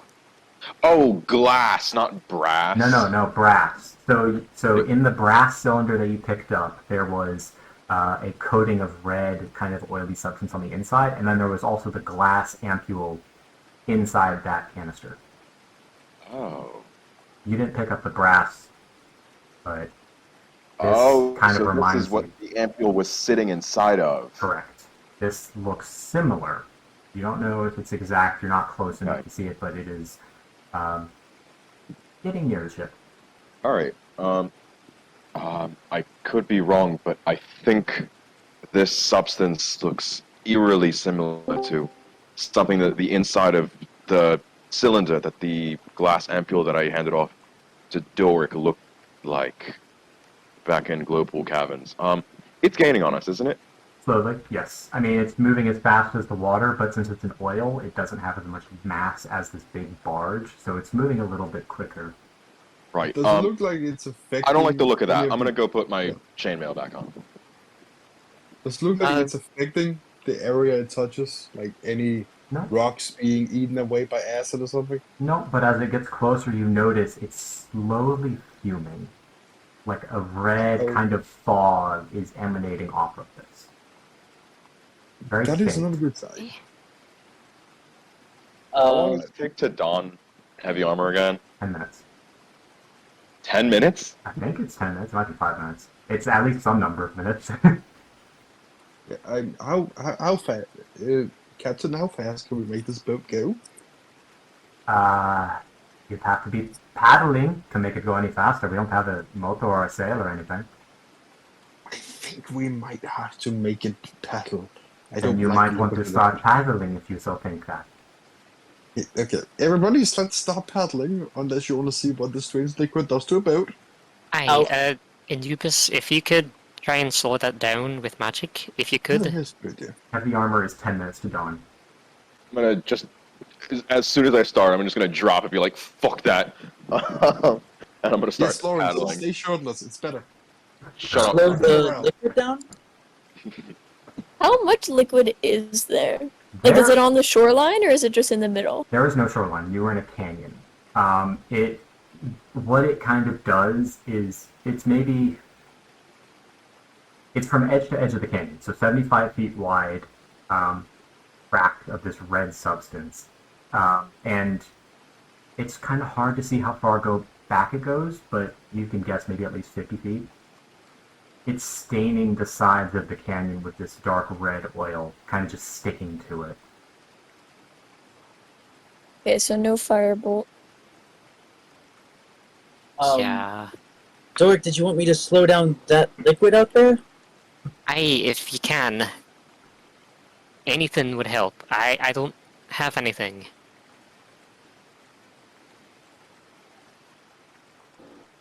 Um, Can you destroy the water around it? I was gonna say he's gonna try to cast destroy water and try to like disperse it. Okay.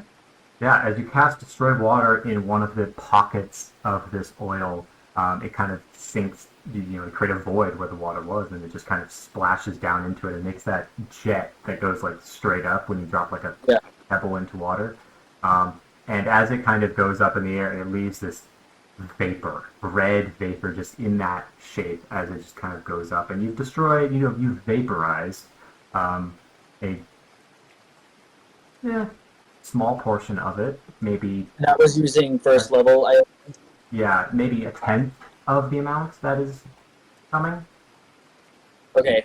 But the vapor, you're in a canyon with flowing water. There's still a bit of a wind, so it still follows you.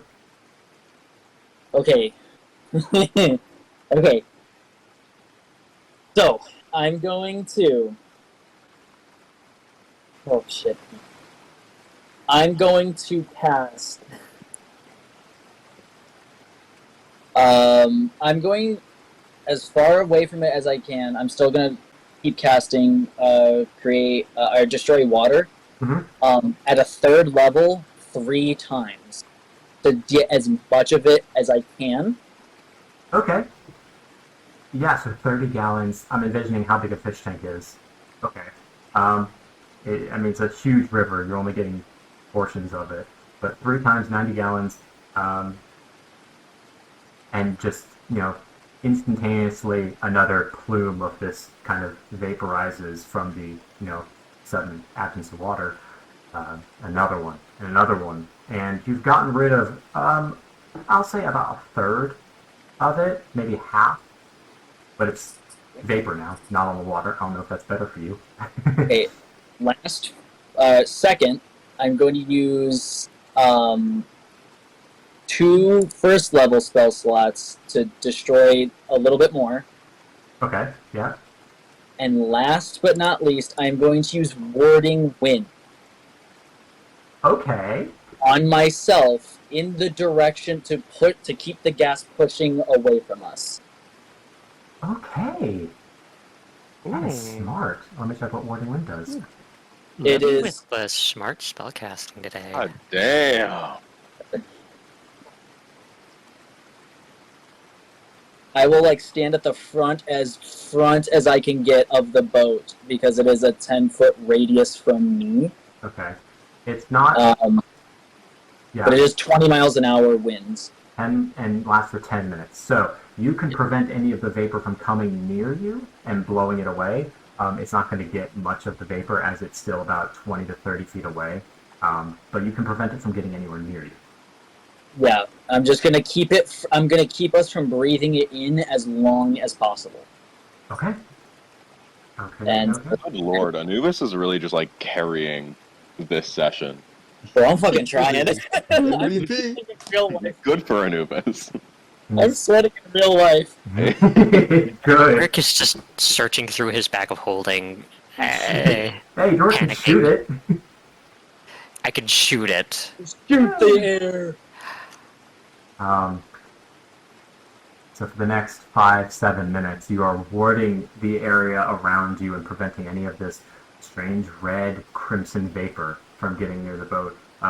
At this point, you see a tiny bit has started hedging up. Lawrence, who's ever paddling, athletics check for me, please. I am Okay. paddling. Ember's also paddling. I am paddling too. 18. 17. Oh. That's a 10. Okay.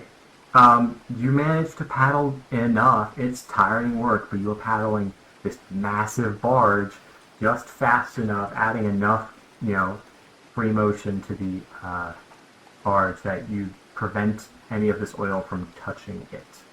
You're maybe like 5 feet ahead of it.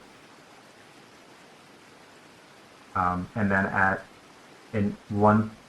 after about 9 minutes of since Anubis cast Warding Wind, the river slowly starts to even out. You see the canyon has kind of spread out a bit more, so now it's maybe like 200 feet across. There are some small, short banks on each side, and it has mainly calmed down to the point where if you are paddling, you are able to accelerate past this oil, whatever it is. Hell yeah! And as the wind kind of carries the fog closer and closer to Anubis, you don't have much time left on this spell. There's this big cloud of just crimson fog. And you get, as it impacts the warding wind, you decide to send it in what direction? Okay, describe the scenery. Are we about to leave the cavern? You said. So you're still in the canyon, but canyon. it has completely widened out. But there are no more rapids, and since the water has slowed down, the oil on the water is no longer catching up to you, but the wind is still carrying this big cloud of vapor towards you. So what direction are you sending this cloud as it gets closer and closer to you? This might be your last chance to do anything. As you know, the spell lasts only a certain amount of time. At the last second, am going to try to send it above us. Okay. And just to double check, I assume, but this is not a gas that can be dispersed by strong wind, right? You will find out. Okay, I was going to say, because if it was, then it would have been by now. As the gas encapsulates Anubis, it is immediately skyrocketed, shot above by a strong gust of wind that he just pulls from behind him and shoots it up. The vapor disperses over above you and is carried by the winds at the higher altitudes and is just blown so it doesn't impact your boat. And there's only a tiny amount of vapor that remains as your spell fades. The oil has been efficiently paddled away from. The vapor just barely kind of trails through the boat, just a tiny bit. Is this considered fog? Mechanically? No, it's way too faint for that. It is almost nothing. It's like someone extinguished a candle, that amount of smoke. Okay, yeah, I was going to say, because destroy water can also destroy fog. Okay. Dorcas just gonna yell at everyone, I don't know what that stuff is, but don't breathe it in or don't touch it if you can. Yeah, no shit. Okay. So is everyone holding their breath? Yeah. Yeah, just covering with, cloth. Okay. As this vapor kind of just passes over the boat, nothing really happens.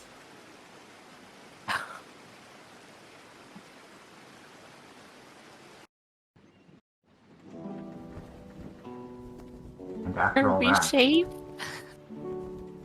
there's just a canyon ahead of you. Beautiful striations of color horizontally in the walls of it. Just a faint cloud above you, reminding you of all the vapor that you just dispersed. And far ahead, crossing the cavern, is a long bridge. Maybe about 1,000 feet up.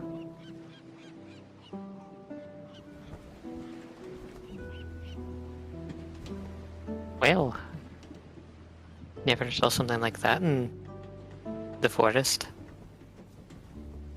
I'm Aye. gonna check to see if are there any figures waiting to snipe us from the bridge. Make a perception check. Okay. 18 again. You see 3 figures on the bridge. Oh. They are moving, walking from the left side, from the right side to the left side. You're too far down to make out any more details. But from the calmness of the water, you can make out the fact that, they're moving, walking pace, perhaps. Anubis is just gonna look to the rest of the crew and say, well, there's 3 people up there. Just keep an eye out. We don't know who's after us anymore. And he's just gonna take a seat and just zone out for a second to just catch his breath. Then you can consider him not paying attention to anything passively. Okay. Hey, you take a break for now. Did good. Yeah, you deserve it. You said there's 3 people up there. Yes? Hey, that's what he said. Okay, I can check it out. I have spyglass. It could just be people doing, walking over a bridge. We should probably invest in a spyglass. Yeah, That's Maybe we a should. good idea. this is the expanse. You have to be careful about the other people. Fair enough. She's right about that. He's going to take out a spyglass from one of the canisters up on the captain's deck, and just kind of extend it, slide it out, and put it up to one of her eyes, and peer up at the bridge for a good 5-10 seconds. Let me roll perception for her. Ah! Natural 20. Fuck yeah. Hey! Oh! It says, they're just kids.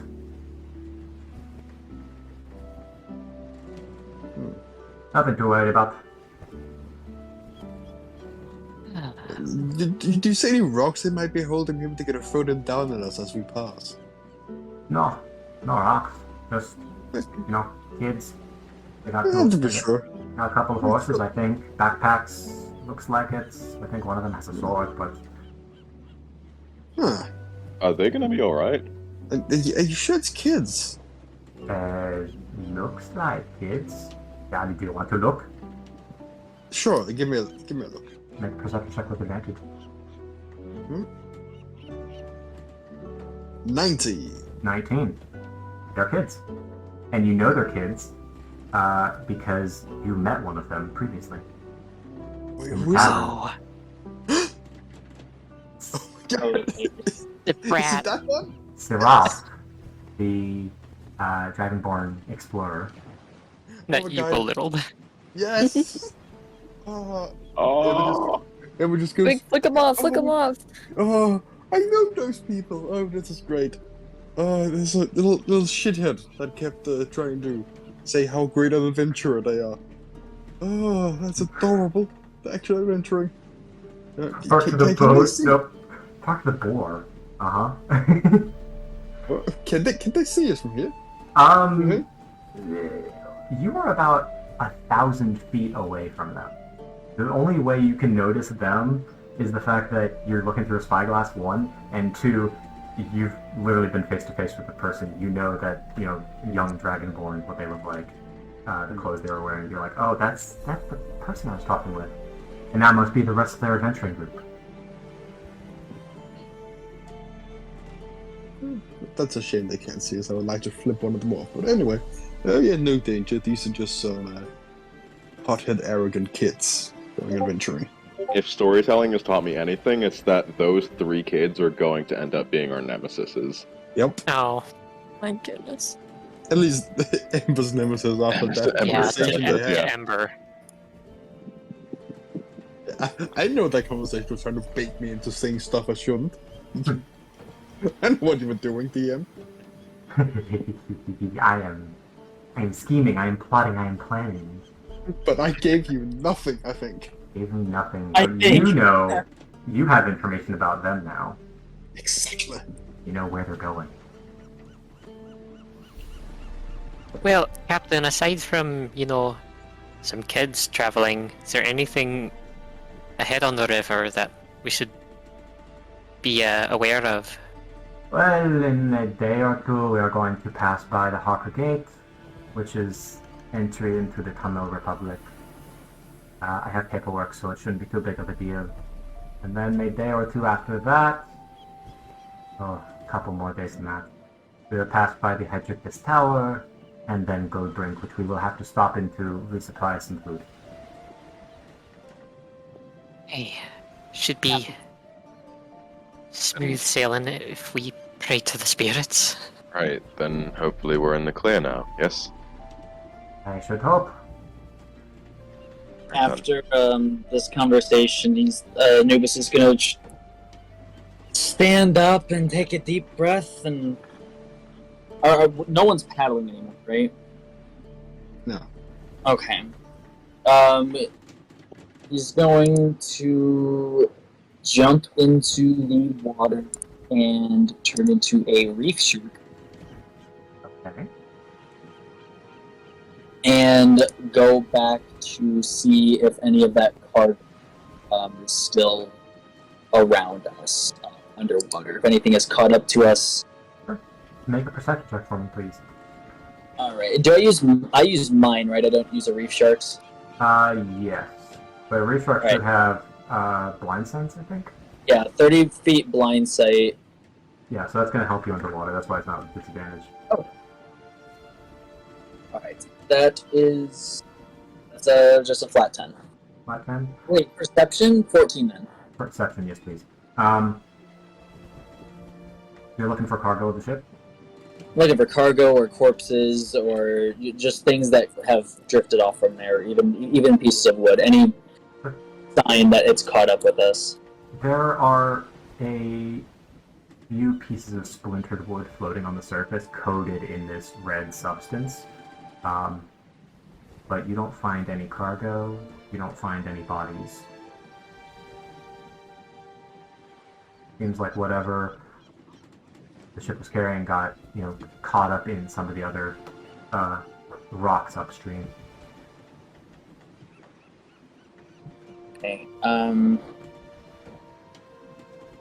I'll use all 3 hours to just keep swimming slightly away from where they are, not just hanging back, but still going the other way to just see if maybe because we were paddling fast and we were going fast, maybe things took a while. Okay. Just to at least tell Lawrence I made the effort, Good idea, because as you do, you find, well, make another perception check for me, please.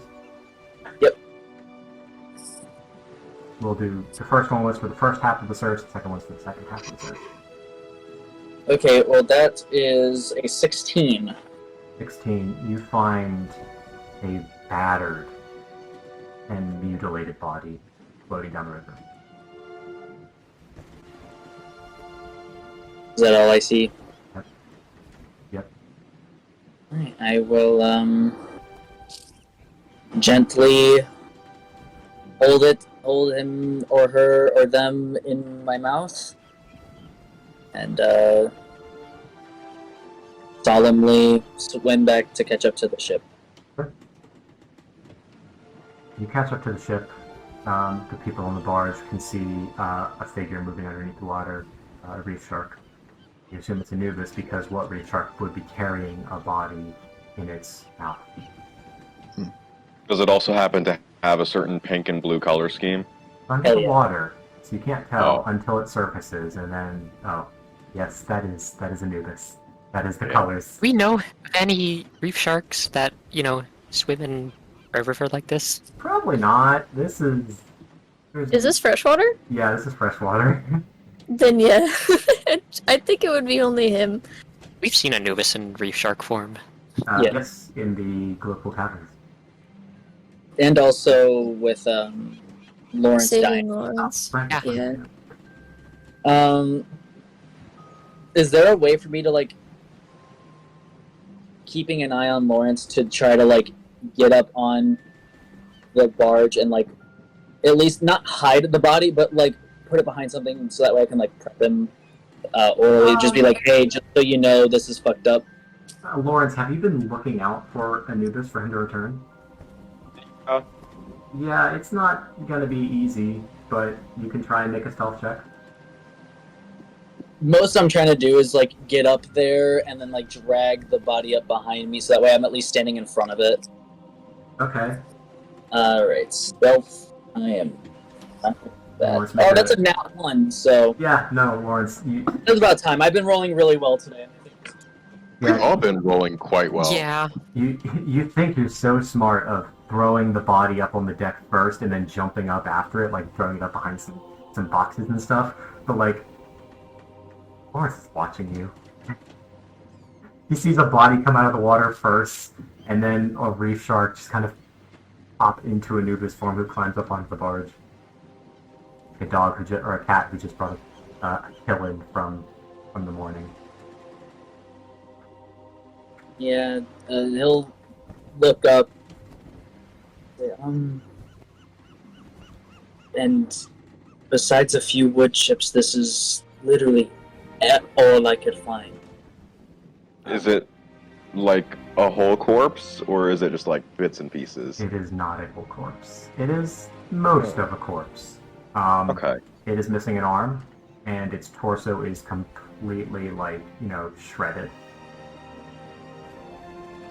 But Oh, great, Anubis brought us a corpse. Hey, that's quite gruesome. Is there any, like, identifying features about this corpse? dwarf. That's pretty much it. I mean, make an investigation check if you would like. Okay. I'm just gonna take out. Oh, yeah, that's an 8. The dwarf. Lawrence is gonna take out his necklace and start, like, writing inside the little piece of paper locked Yep. inside. By the way, we're still going to be on the river for quite some time, and there's not really a shore at the moment. What are we going to do about this person? As much as I'd like to show respect, I Well, don't know there- what we... that's actually what I was going to ask the captain. If there are any particular sending off methods that sailors tend to use. Well, if you're in the Tano Republic, there are procedures to prep the body for return to port. If you are in the unsure expense, as we are, you throw it overboard. Unless you want a stinking corpse around. I mean, I could eat it, but I don't think you'd be very happy with that. Anubis will raise a hand and crouch down very tiredly. And are the dwarf's eyes intact, like eyelids intact? Yeah. Okay, he's gonna like kind of, you know how in movies people will just like close a dead person's eyes. Yep. While making that motion, he's going to cast Gentle Repose. Okay. Again, so it won't be decayed anymore, and can't become undead, and for 10 days. Okay. This And kind so of that just keeps it from the stinking. yes. Okay. So this covering of lichen spreads from where you touch his face throughout the entire body and just kind of covers up all of the open wounds and whatnot. Okay, so now we Hey, have that a helps. rotting corpse and a mushroom-filled corpse. Cool. Anyone got a spare canvas or blanket? There are some in my quarters and sheets, but I don't think that guards at the gate will be too happy getting a corpse into the country.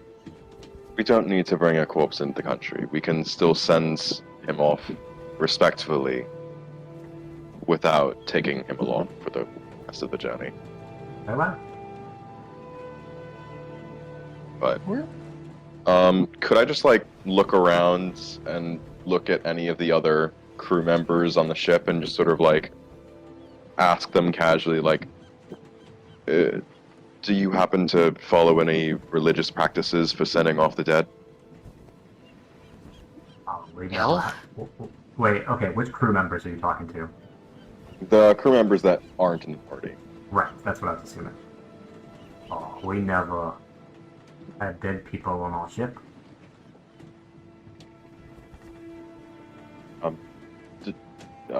Doric, were you about to say something? Oh, I didn't know if you were asking, like, the party.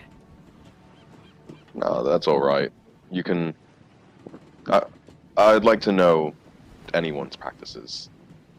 I don't care, just throw them overboard.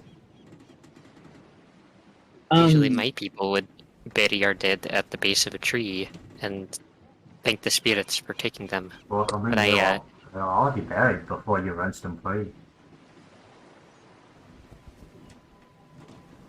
I Oh, go ahead. guess to return them to the water. Sounds good to me.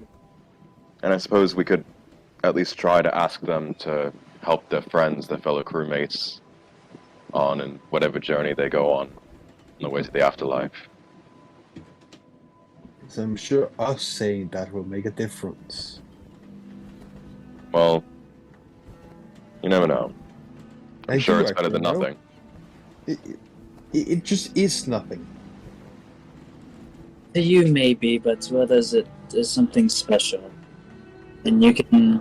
I understand both sides.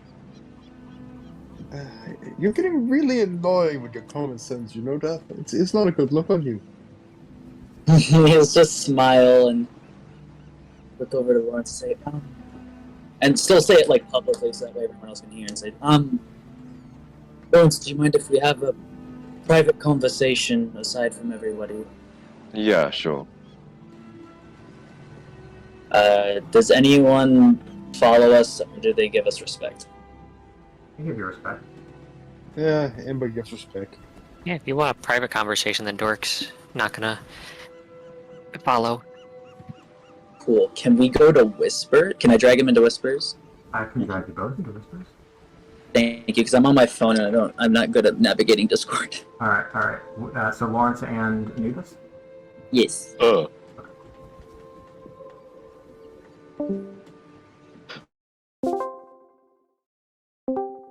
Okay. This is more just going to be a like an ethics discussion. So Spencer, I don't know if you want to like keep the party going or if you want to hear how this goes. It's up to you. I do want to get to a certain point before we end the session. I was gonna say if you wanted to go back and like progress things, or if you want to hang out here, I can keep it short though. Yeah, I'll listen. Just short-ish. Yeah. So Lawrence, I don't know a considerate way to ask this, but now that Helm has abandoned you, what do you hope to gain from these practices? I don't mean this in the Ember way of asking. I just want to know what you think, what you believe. Well, the way I see it is, Helm may have not been there. He may have not abandoned me. Whatever, what have you. But people still die. People still move on to new places when they die. At least that's the belief that I hold. Because if I didn't hold that belief, then I would be giving up a lot of people that are very important to me. Yes. So, while I may not have the same respect or belief in Helm that I used to, I think it's important to me to respect the dead, to help them whatever way I can to move on. I see. I, through my time in nature, I have noticed that, yes, I do believe that people do go on to other places. Those places I do not know, but their body remains here, and I believe it returns to nature. And I enjoy working with nature. Nubis is like kind of looking around, kind of not nervously, but just like really struggling to like put what he's saying into words. And as much as I do have respect for, what you try to do with that, I guess this is a very terrible way of coming back to the conversation of when I raised the dead the other day. Yes. Right. Yeah, we did need to talk about that. But that might be a conversation for later. But my thoughts right now, I mean, I'm not a supporter of creating undead in any form. But we need to discuss this, because if that will impact our working together in the future, then we need to come to some kind of agreement. We may The way need I to. see- Oh, go ahead. But the way I see that, the sending off this sailor and his comrades is separate from that. And whether I think we can come to some kind of understanding, at least with him, in sending his body off to nature and still providing some kind of closure for his spirit.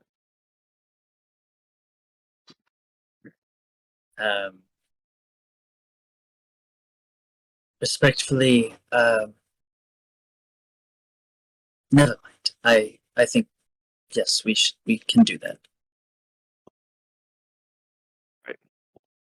He's just And- gonna look very like disappointed / like defeated. Aw. I had a Um, place to go with this, but we don't have the time, nor is this the correct tone of conversation for him to ask the unethical bullshit he was about to ask. You will get I time. was also planning on bringing that up later Yes. this session, but it seems like we might not have time for it, so it might have to wait till the next. Yeah, No there's, Yeah. I have a point where I don't want to get ending, and you Yeah. have done a fantastic amount of roleplay already. Yep. Not to dissuade it, but I cannot wait for that conversation to happen. Yes. Am I good to drag us back to? Yes. Absolutely. Thank you. That's so true. I can't wait for the modern He's going archaeologists on, to yeah. unpack this one. Hey guys, Jesus we're talking about Christ. We're Nice. talking about my acclaim to fame Uh-huh. Uh-huh. and how I'm making another. Yeah. Great. Okay. Well, so what is the decision to do with the body? Throw it overboard. Throw it overboard. Could, Captain, would it be alright if I ask for some kind of light canvas, a blanket, or sheet to wrap this man up and send him on his way into the river? Sure, as long as you buy me another one when we get to port. Sure, sounds good. She's gonna descend into her quarters and come out with a bed sheet and hand it to you. I'm gonna wrap him up like a little corpse burrito, Oh my god. and I'm gonna pick him up, stand up, and I'm gonna say, I'm not sure what your name is, but I hope that you're able to find your way into the afterlife, and I hope that you and your friends are able to. And I'm not sure if this will be any help, but if you are, if you're needing any kind of assistance, try to find a way to contact me. I'll see what I can do for you. And he's gonna plop the corpse burrito into the rapids. With a splash. The bedsheet is soaked with water, and the fungus-covered body of this unknown dwarven sailor sinks beneath the water. Doric is going to put a hand on his chest and close his eyes and just speak something, short something in Sylvan. Alright? Would I notice that? Yeah, probably. He's not being, like, sneaky about it. Would it be alright if I asked what that meant? Oh, just a little prayer to the spirits. You've actually seen me say it before quite some time. Just asking the spirits to guide him home to softer places. Would you be able to teach it to me? What, Sylvan, or just the prayer? Just the prayer. Oh, hey, it's pretty simple. Thank you. Over the next day, it's gotten late now. And through the evening, I guess Doric teaches Lawrence this Sylvan prayer. And bedtime comes. Food is prepped with the rations that you bought, or that the ship has been resupplied with from Nenguya. And you guys take your rest. If it's alright with everyone, I would like to kind of accelerate the next few days, unless anyone has anything planned. would Actually, just can go, I right? just, during that night, can Ember just quickly pull Anubis aside? Sure. So, Annie, can we have a quick talk? Of course. I just want to say thank you for what you did today. You're probably the reason why we did so well. And I just want to, I've been rough on you for a while. I've not been the nicest person. And, I had a reason for it in the first place, that whole demon in your head, but you have proved yourself to be useful to us. So my original anger was unfounded. I treated myself the same way you treated me, except it was for years and years. But I understand where it comes from, and I know you meant they no longer mean harm. Thank you. Keep up the good work, and yes, good job. And believe. With that, range, thanks. What do you mean? Out of That's pretty character. standard for Ember. Yeah. You guys make it through the night. No real issues. Woken up the next morning. Emrys' wound is tended to by Anubis, I assume? Yep. That's why I just DM'd you. I don't know if you saw it. Yep. Okay, I just did that. Over this time, can I also just, go about studying the gun? Yeah, definitely. Do you try and shoot it at all? You know what? Sure. Okay. Oof. So, I'll give warning to Oh. everyone first. okay. Are you using one of the preloaded canisters? Yeah. Okay. So you pull back on the little tab on the back just behind the rear sight, and a little metal kind of block kind of flips open on top of it, and a hole is visible where you can slot a cartridge into the barrel. You can lock it in place and close the big block. And kind of just messing around with it the previous days, you understand how to fire it, just, getting a sense of how chemistry works and where the fire will go and where the mechanical stuff interacts with each other. You take the wrench out, you crank the wheel a half turn, depress the second trigger, and then where are you aiming? Is there anything? Is there shore yet? Yes, you are getting to some of the areas where the shore, it's not grassy, there's no trees. It is completely dry, cracked ground, sand and rock and clay. Off in the distance, you can see very high mesas and cairns. This is a badlands. All right. I'm also just like organizing my bag a bit. On the other side of the river, you see the canyon continues. Huge bluffs stick out overhead, casting shadows on the river as you pass beneath. Is there like perhaps like a loose stone sitting on some bigger rocks? We'll say yeah. It's quite far away. There's like a little maybe like a third of the way up the canyon. There is a outcropping with precipitously placed rocks. Yeah, I just want to like aim at something that is not moving. Okay. Make an attack roll. Not Awesome. proficient, Yeah. and the misfire score is raised by 2 because of that. So the misfire Okay. is 4. If you roll a 4 or lower on the dice, it jams. Okay. Just add my dex, right? Oh shit! I did not mean to do that. But it that is a 21 though. 21 plus dex, or sorry, that's your roll plus dex is 21. I rolled a 19.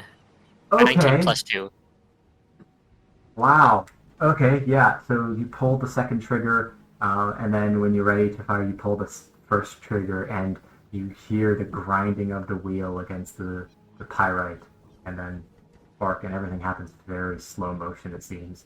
And there's a fire that shoots through the hole in the side of the gun and ignites the cartridge, and an ear-splitting explosion just kind of rockets you back. You fall prone, the gun falls out of your hands and goes flying behind you. Everyone is kind of stunned for a second as this cloud kind of surrounds you. You get up. Those rocks are gone. York is just gonna laugh and stomp his feet in excitement. First shot and you hit. Wow. I did not mean to roll the dice. I grabbed it, it slipped out of my fingers, Mm-hmm. and landed on a 19. How about I you shit don't not. do that again? Since we're coming up to the gates, they probably don't want to see you wielding one of their weapons. Good point. Sorry, just excited to use it. Or aiming at the gate, see what happens. I'm much smarter than that. What happens is we will make it to Tano just in manacles. Hey, good point. I will pick up the rifle and the little cartridge bit. Cartridge is now kind of warm and hot. There's a faint dust inside of just burned powder. But you fired the gun. I fired a gun! As you round the corner the next morning, you see a large kind of a building off to the right side of the river, where a lot of boats are kind of tied up against some makeshift piers and docks. And Captain speaks out and says, "This is the gate. We'll have to dock for a short bit. I will go in, show them the documents, get us on our way as soon as possible." Is that okay with everyone? Yes, of course. Yeah, You are the Hey. captain. boy. Good. Glad to see you then. Alright. I'm You- going to hop into my carriage, just for no reason. Okay. And As she maneuvers it in the barge into the piers, you see a small amount, 5 to 7 Tano guards, dressed in like a dark kind of brown and green kind of leather. It's not super high quality, but there's the symbol of on their shoulder, a kingfisher, wings spread out, marking that these people are of the Tano Republic. Captain hops off the boat and goes up to one of them, shows them some paperwork. Is anyone else doing anything? Yeah, I Emrys think is Ember. just watching them. Yeah, I think Ember probably went into the carriage as well as when she saw the guards. Okay. Just enjoying the carriage as well for no Yes, reason. it's a very nice carriage. Yes, yes, yes. We did some fine work on it. Yes, you really did. Nice wood paneling. The I- guard and the captain start making their way over to the caravan, the barge. Emrys is gonna pretend to be asleep in the carriage. Very like blanket over the face, dramatic. He is still clearly pissy. Okay. If the guards open into the carriage, I am going to pretend that I am taking care of Emrys's wounds. Okay. He won't say anything. Ember is gonna pretend to clean his pipe. The guard and Iraliki Disvan Makashi step onto the board. Alright, crew. Just a little inspection. Yeah. Hey. It's standard. Don't get your panties in a twist. So you have 4 carts of the... Yeah. So it sounds so dry. You have 4 crates of Donator, you have 10 crates of regular Jella. Can you show me what those are? Yes, of course, of course. Anything not declared on your manifest? No, everything is declared.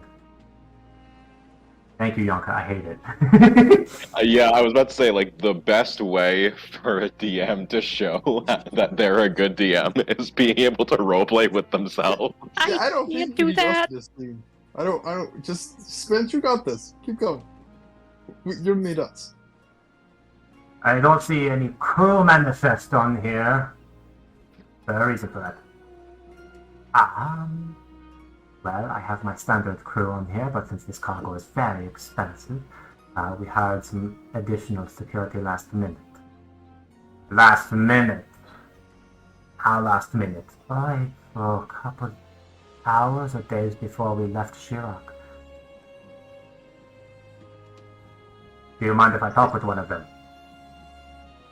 Don't think they would mind. No, go ahead. Ember's gonna step out of the carriage. Lawrence is standing, like, pretty out in the open, like, not really trying to hide himself. The guard walks up to you, Lawrence. Name? Lawrence Colma. What are you doing on this barge? I'm a god. My crewmates and I, we've been hired basically just for protection, and when we went over the rapids, we provided support and not getting hit by rocks. Do you know And what you're general carrying? manual labor. What we're carrying? Mm-hmm. At one point I did, however, it has bleeded my memory. Could I, like, roll history to try to see if I remember? Sure. Say... That is a 12. You know you're carrying various plant matters and some refined alcohols. Other than that, you don't really know the names. I don't really know the specifics, but some plants, not really sure what types, some refined alcohols. That's about it. And have you That's all I been? remember, at least. Have you been in the Tano Republic before? I have not. Do you have any business in the Tano Republic after this job is complete? Not that I know of. Make a deception check. Okay. Deception. Oh, right, it's alphabetical. That is a flat roll. 16! Holy shit! Do you plan to work in the Tano Republic? Or do you plan on leaving after you're finished? Haven't really planned that far ahead, but if I do plan on staying, yes, I would work for income to stay and to eat and all that. And do you assume the rest of your crew would do the same? Or do I need to talk to the rest of them? They would likely do the same.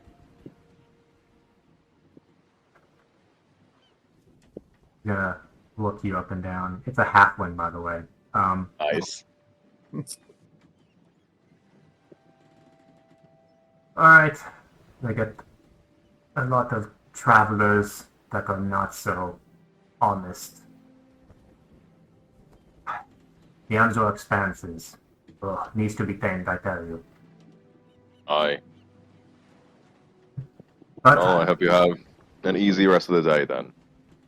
I sure hope so. Welcome to the Tano Republic. Enjoy your stay. Be kind. Keep to yourself. Right, And they're will gonna do. get off the barge. And everyone seems to be okay as the barge is getting pushed out by some of the crew. And Wherever Ember and Emrys are, I'm assuming they're both kind of like hiding inside the cart. Oh, Dorks is hiding too. Okay, so the whole gang that's hiding in the cart, I'm just gonna peek my head in through like one of the windows and just say, they're very friendly here. Yeah, it starts like that, doesn't it? Sure. No, that was sarcasm, Ember. Don't you get smart with me. My thing. As if you're allowed to tell me. Okay. Let's take this later. I don't like this attitude thing. what is everyone's time looking like? How good are we to go? I'm good. I'm Okay. good. It's mainly, I guess, Ember and just Ember Lawrence. and Ember. Yeah, Ember. I and- can go another half hour out. That's fine with me. Okay, cool. We shouldn't be that long. But we are going to speed through the rest because travel has been quite a long portion of this past arc. You guys will have about 5 days of downtime. If there's anything you would like to do specifically, let me know. Find drugs. Like downtime as in you're on the river. Oh, no. We have Oh, two things. Yeah, sorry. You have downtime on the river heading from Harker Gate to Goldbreak. you said we're like trying to reach an endpoint for this session, right? Yep. Then I'm fine. If I you have need, two things. if you need, you can DM me later after the session, and we can work that Yeah. out. I think Doric. The only thing that I was going to bring up is possibly a talk with the talk with Anubis, but that can Yeah. wait. Yeah. Okay, you guys will have Lawrence some. is gonna teach Anubis how sex works. No, we will not do that. No, You guys his will- baby ears. You guys will have time to do this next session, I promise. But the next 5 days, you pass by Harker Gate, Sirtis Badlands, which just like kind of this weird fog off in the distance. It's just like a dust cloud or something that's just kind of obscuring your vision, but you see just this flat Badlands desert area, cracked ground and whatnot. And on the other side, you see an increasingly strange sight. On the left, you see as the canyon kind of slopes down to meet the water line, and the giant craggy cliffs become rolling hills. Behind you, you see a forest. Black. Completely black. Not with fire, but with death. All of the trees are wilted, and there's like an ominous kind of almost smoke kind of rising from the branches of each tree, but it's behaving weirdly. Like it moves around, it moves around erratically. Anubis, What's up? you have seen this before.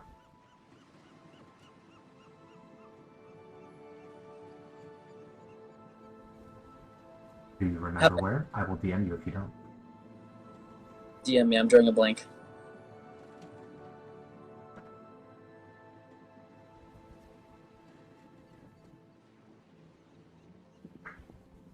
What's moving erratically? What was that? What is moving erratically? This weird kind of wispy rising smoke off of the forest.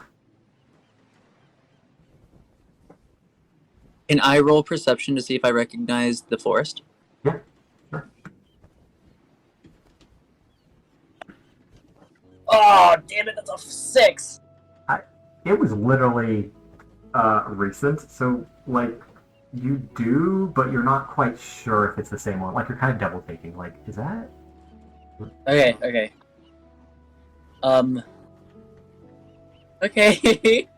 Fuck.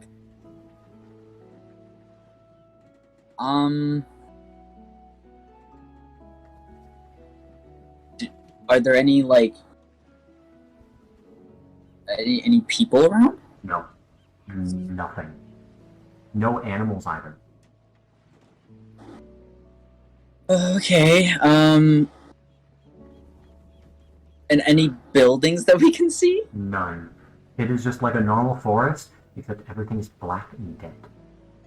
The ground is just black, kind of like a withering effect. And it just kind of extends all the way to the water's edge, this like blackened ground. Just up to the water's edge. I'm like speeding through my notes. Okay. I was reading the wrong part, that's why I had strange questions. Okay. If I close my eyes and get real quiet, does anyone higher than a humanoid talk to me? If I just No. There's nothing. okay. Yeah. Okay. Such an ominous question. What was your? Did you ask a question? No, I was saying, does anyone higher than a humanoid talk to you? I'm like, that's a question. I like. Okay. All right. Do you just let everything continue on? I'm gonna be a little bit more alert Okay. and just see if I see anything familiar. Yeah. I mean, the whole blackened forest, dead.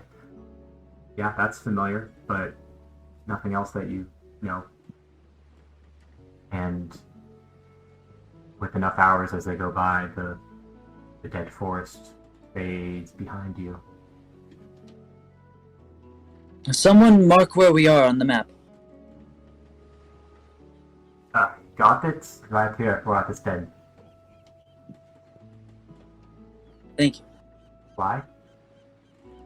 It is I am a druid, and I would love to see what brought the nature to such terrible conditions. Oh, you don't mean the white-tailed wood. What was that? Did you mean the white-tailed wood? Yes. Well, you're going to have to find that answer on your own. I have no idea. Been like that forever that I know of. Is there anything else you know? Like, is there any Don't wildlife? No, there's no wildlife. Never seen anything enter or leave. Well, you see things enter, mostly stupid adventurers, but they don't come out. Well, Are there any legends as to what the reasoning may be? Not that I know of. I'm not a very, legend person. Yes, thank you. Some people say the ground is cursed by something dwelling in the soil. Some people say it's sitting beneath a dark star.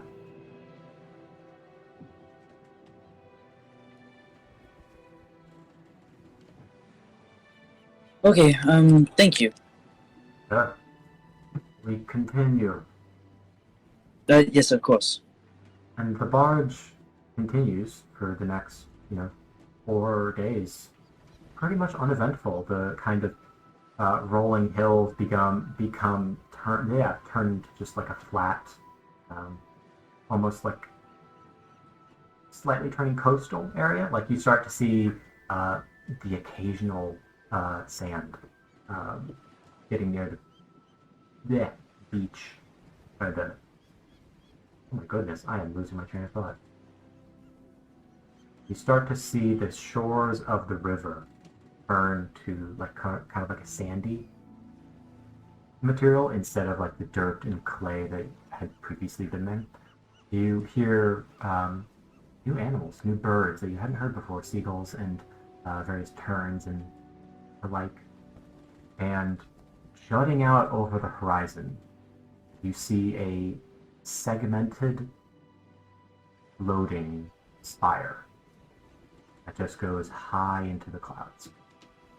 Like it's just kind of like a square base, a pyramid that just goes straight into the clouds, and every 100 or so feet it's like cut in half, and each half it's cut in pieces, and each piece is just like floating with like a 5, 10, 15 foot gap beneath it. The black onyx coats all of the walls of this slender pyramid. So there's a giant black spire. Yep. Dude, nice. Nice. What the hell is that? That is the Hydrictus Tower. Never seen anything like that. No, I don't I suppose you have would. It's quite a conundrum of how it stays like it is. Its maker is long deceased. Why? Why would someone build something like that? Oh, wizards have to compensate for something. Uh,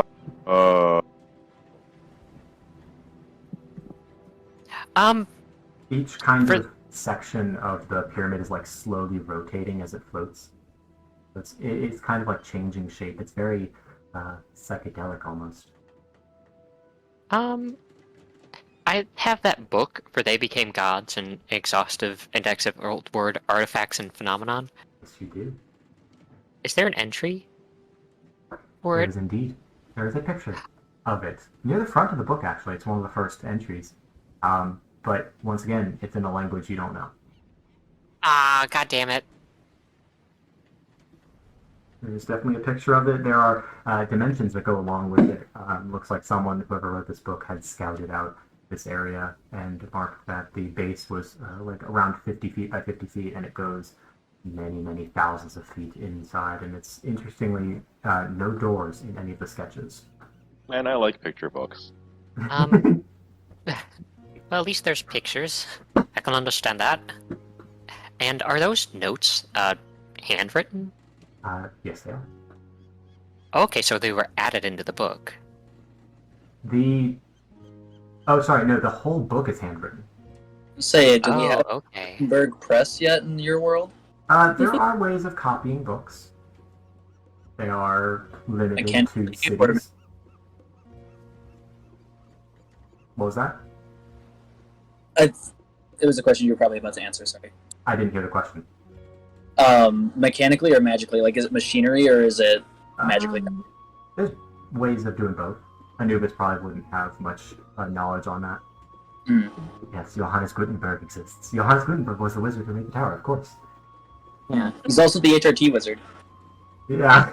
He is, yeah. The one HRT wizard. There are multiple. By the way, for our downtime, are we rolling later? If there... Yes, there's a spot I would like to get to. Okay, then I think go you on. guys will really enjoy it. Okay. Because, well, okay. Are you stopping at the tower at all? Or are you asking Miss Ache to stop at the tower? I'm not, but I will watch with intrigue.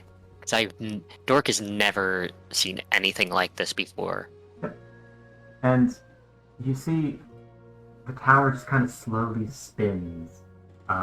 The base of it is anchored into the ground. It's just this kind of mirror-like onyx, polished.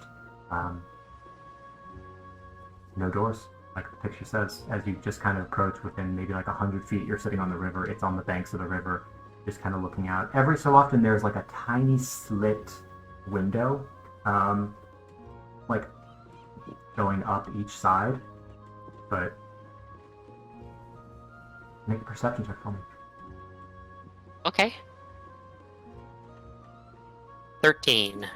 13. It's not hard to notice because they are so loud. But you hear just like this chorus of squeaks as you see just like a family of otters just kind of run around the tower. Aww. Now you see another family. And like, just like a few more. There's just like a lot of otters in this area. Aww. Dork would be like, aw, aren't they cute? And then, kind of off in the distance, you see an otter just kind of stand up. Like a goddamn what's it face? Those things that live in the Is desert. it him? Is it him? Oh, you think a meerkat? Yeah, meerkats. And then they just kind of, this otter just No, wave to disappears the over a hill. otters. They're very far away. This otter just kind of stands up and walks, just disappears behind a hill. It's spotted. You take a couple more hours on the river, leaving the tower behind you. And eventually you hear noises of civilization. And just kind of on the side of the river you see a large, well not large, it's actually, for its size, it's very short. A very short settlement. The buildings are about half the height as you would expect, but there's a lot of them. And can I have everyone make a perception check for me, please? 40. Woo! 16. 3. Finally a bad roll. Yeah, I'm getting all my bad rolls now. 21. It's coming. 21. Emrys and Ember. What did Ember roll? 15. Emrys and That's- Ember. Oh, Emrys, Ember, and Anubis. Everyone who rolled above a 15. Okay. You see, just kind of populating this town are halflings, a few gnomes, but the vast majority of this town, otters, walking around on two legs, Oh, wearing just clothes, just kind of, milling Holy around, shit. doing their own thing.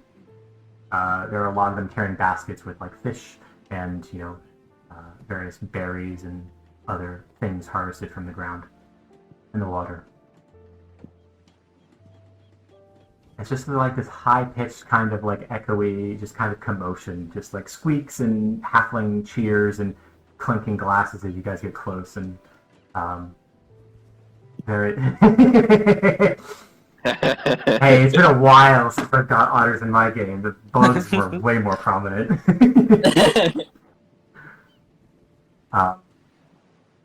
You guys kind of slow the barge down, and Miss Cache says, "Alright, this is Goldbrink.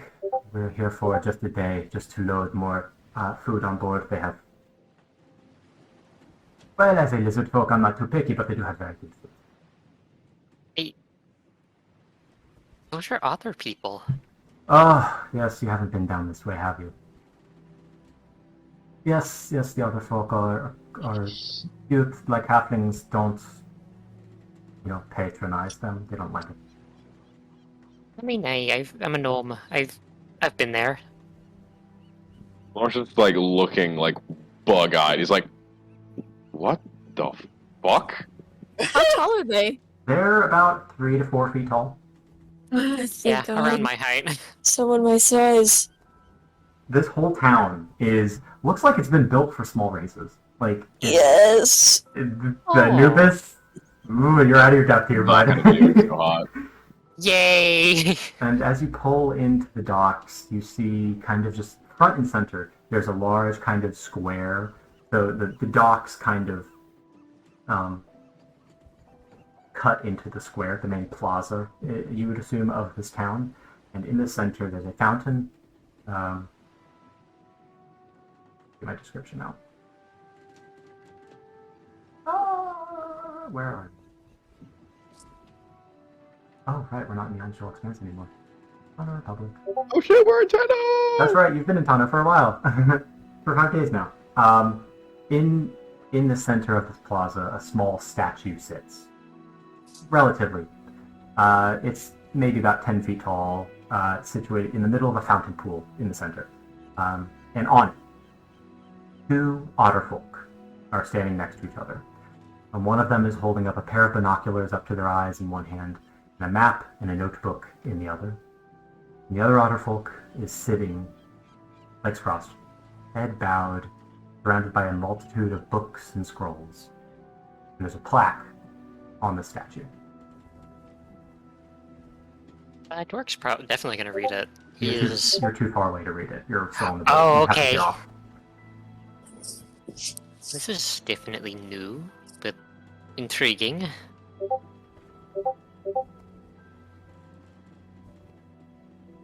This wouldn't be all that curious for people from Tano, would it? You have met otterfolk occasionally, but you've heard of Goldbrink being a town of them, but there's you've never been. Better looking than I expected. Less, this dam. I assume it's just one big dam, but that's my bad. No, Yeah, well, they used to have a dam, but trade Ah. it's difficult to go through a dam, so they do this now. I like this much better. It's very nice. Be glad about the abundance of seats for my size. Yeah, Well, it's- we're going to be here for, like I said, just a day. Be back here tomorrow morning, okay? Hey, works for Right. me. Okay. Yeah. Enjoy the cuisine. Hmm. And I'm assuming you guys get off at the barge. Yep. I am. Yes. So where does everyone go first? Gonna go to the fountain. You're going to go to the fountain. I'll Yeah. follow, because I want to see what's on the plaque. Okay. Ember follows. So Oh, awesome. there's a plaque, polished bronze. There's 2 entries on it. One in common, one in another language. The same language that the book is written in, by the way. Ah! That's the name of the language. What? I swear to God. Am I still good? Can you hear me? Hello? Yeah. We hear you. Okay, cool. Yep. Alright. Well, my notes. Yeah, so on the plaque you see 2 entries. 2 paragraphs. One in common, one in the same language that the book is in. And it reads, dedicated in memoriam of Mr. Skip and Cork Amano, a father who inspired exploration and brought the furthest reaches of the world home to share. A son who followed in his father's footsteps and gave everything to reach beyond our wildest understandings of the conjunctions. May their hearts be carried in the currents for as long as the river flows. Yes! Could I you like how on send the that to me in DMs? Because I could not for the life of me write that down. I will just send it in player's chat. Thank you. Yeah. I like how Patron and I on the inside are like, yeah, I know him, but like the actual characters are like, famous. are like, Oh, cool. that's cool. Interesting. He's famous.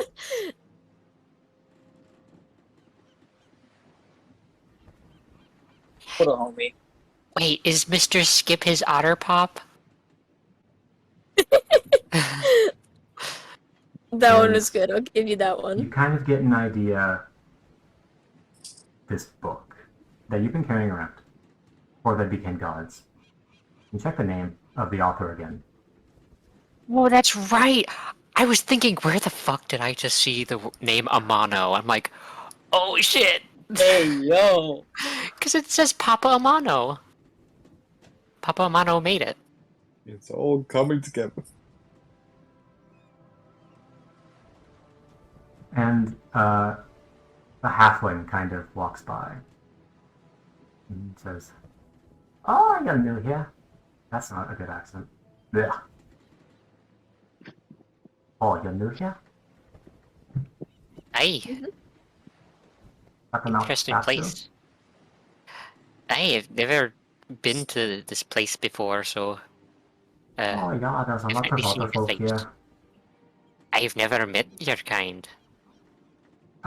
This is a halfling you're talking to? Oh, I thought it was an otter folk. Never met them before. Good to be in a place, you know. Yeah, they With, kind of just popped up around here, around this fire over there. That's that. Really? Yeah, don't really know why. That's strange. How do you know Well. them? What, those? Skip and Cork. Oh, I came across the book with the name of Amano Oh, you have attached to the author. you have Skip's journal. Or at least one of the copies of them. Probably, I guess. It's quite old. Quite old indeed. At least 200 or so years old. Oh, that's quite a find, I guess. Yeah, yeah, it is. Be good to find. I having trouble understanding it though, since I'm guessing it's in a halfling. Yes, indeed. Well, you can get a translator. I'm not going to do the work for free. Yeah, it's understandable.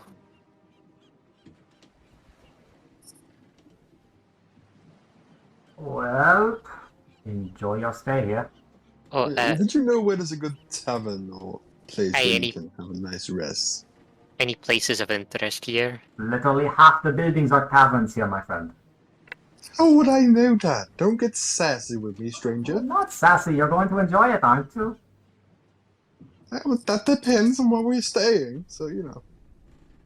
Get ahead of yourself. As someone for your height, it's going to be tough. Yeah, like I said, I did. I won't enjoy myself, and you were sassy. You'll get used to it. Yeah, I have watch it. no hesitation kicking you right in that river. You're small, I can do it. Calm yourself, Amber. It's Crying out loud, you do this in every town we go to. He started it. No, quiet down. Thank you for... He's gonna look way down and go, thank you for your help. Amber's probably angry that he has already figured out the cups are going to be much smaller. Wait, what? Enjoy yourself.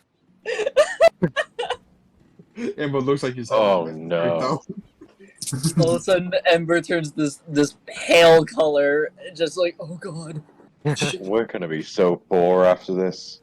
He faints directly into Lawrence's arms. Oh my. He pats Oh. him on the back. It's like, it's okay, we'll get through this. I'd look for the people who are bigger, I guess. Are there docks nearby? Like, I know we went out on a dock, but are there a lot of docks? Yeah, there's a good amount of docks. It's just butted up against the main plaza, so yeah, there's a good amount of docks. A bit less than the ones in Nenguya. Is it evening? Or, like, what time is it? It is Yes, it is evening. Okay. Does it look like there are any fishermen coming in? Still? Not many fishermen fishing boats, but there's a Mhm. pretty steady supply of just kind of, if you peer down the river, you just see like otter folk just kind of fishing. Some with rods, some actually swimming in the ocean, or the river, sorry. But there's not many fishing boats. Okay.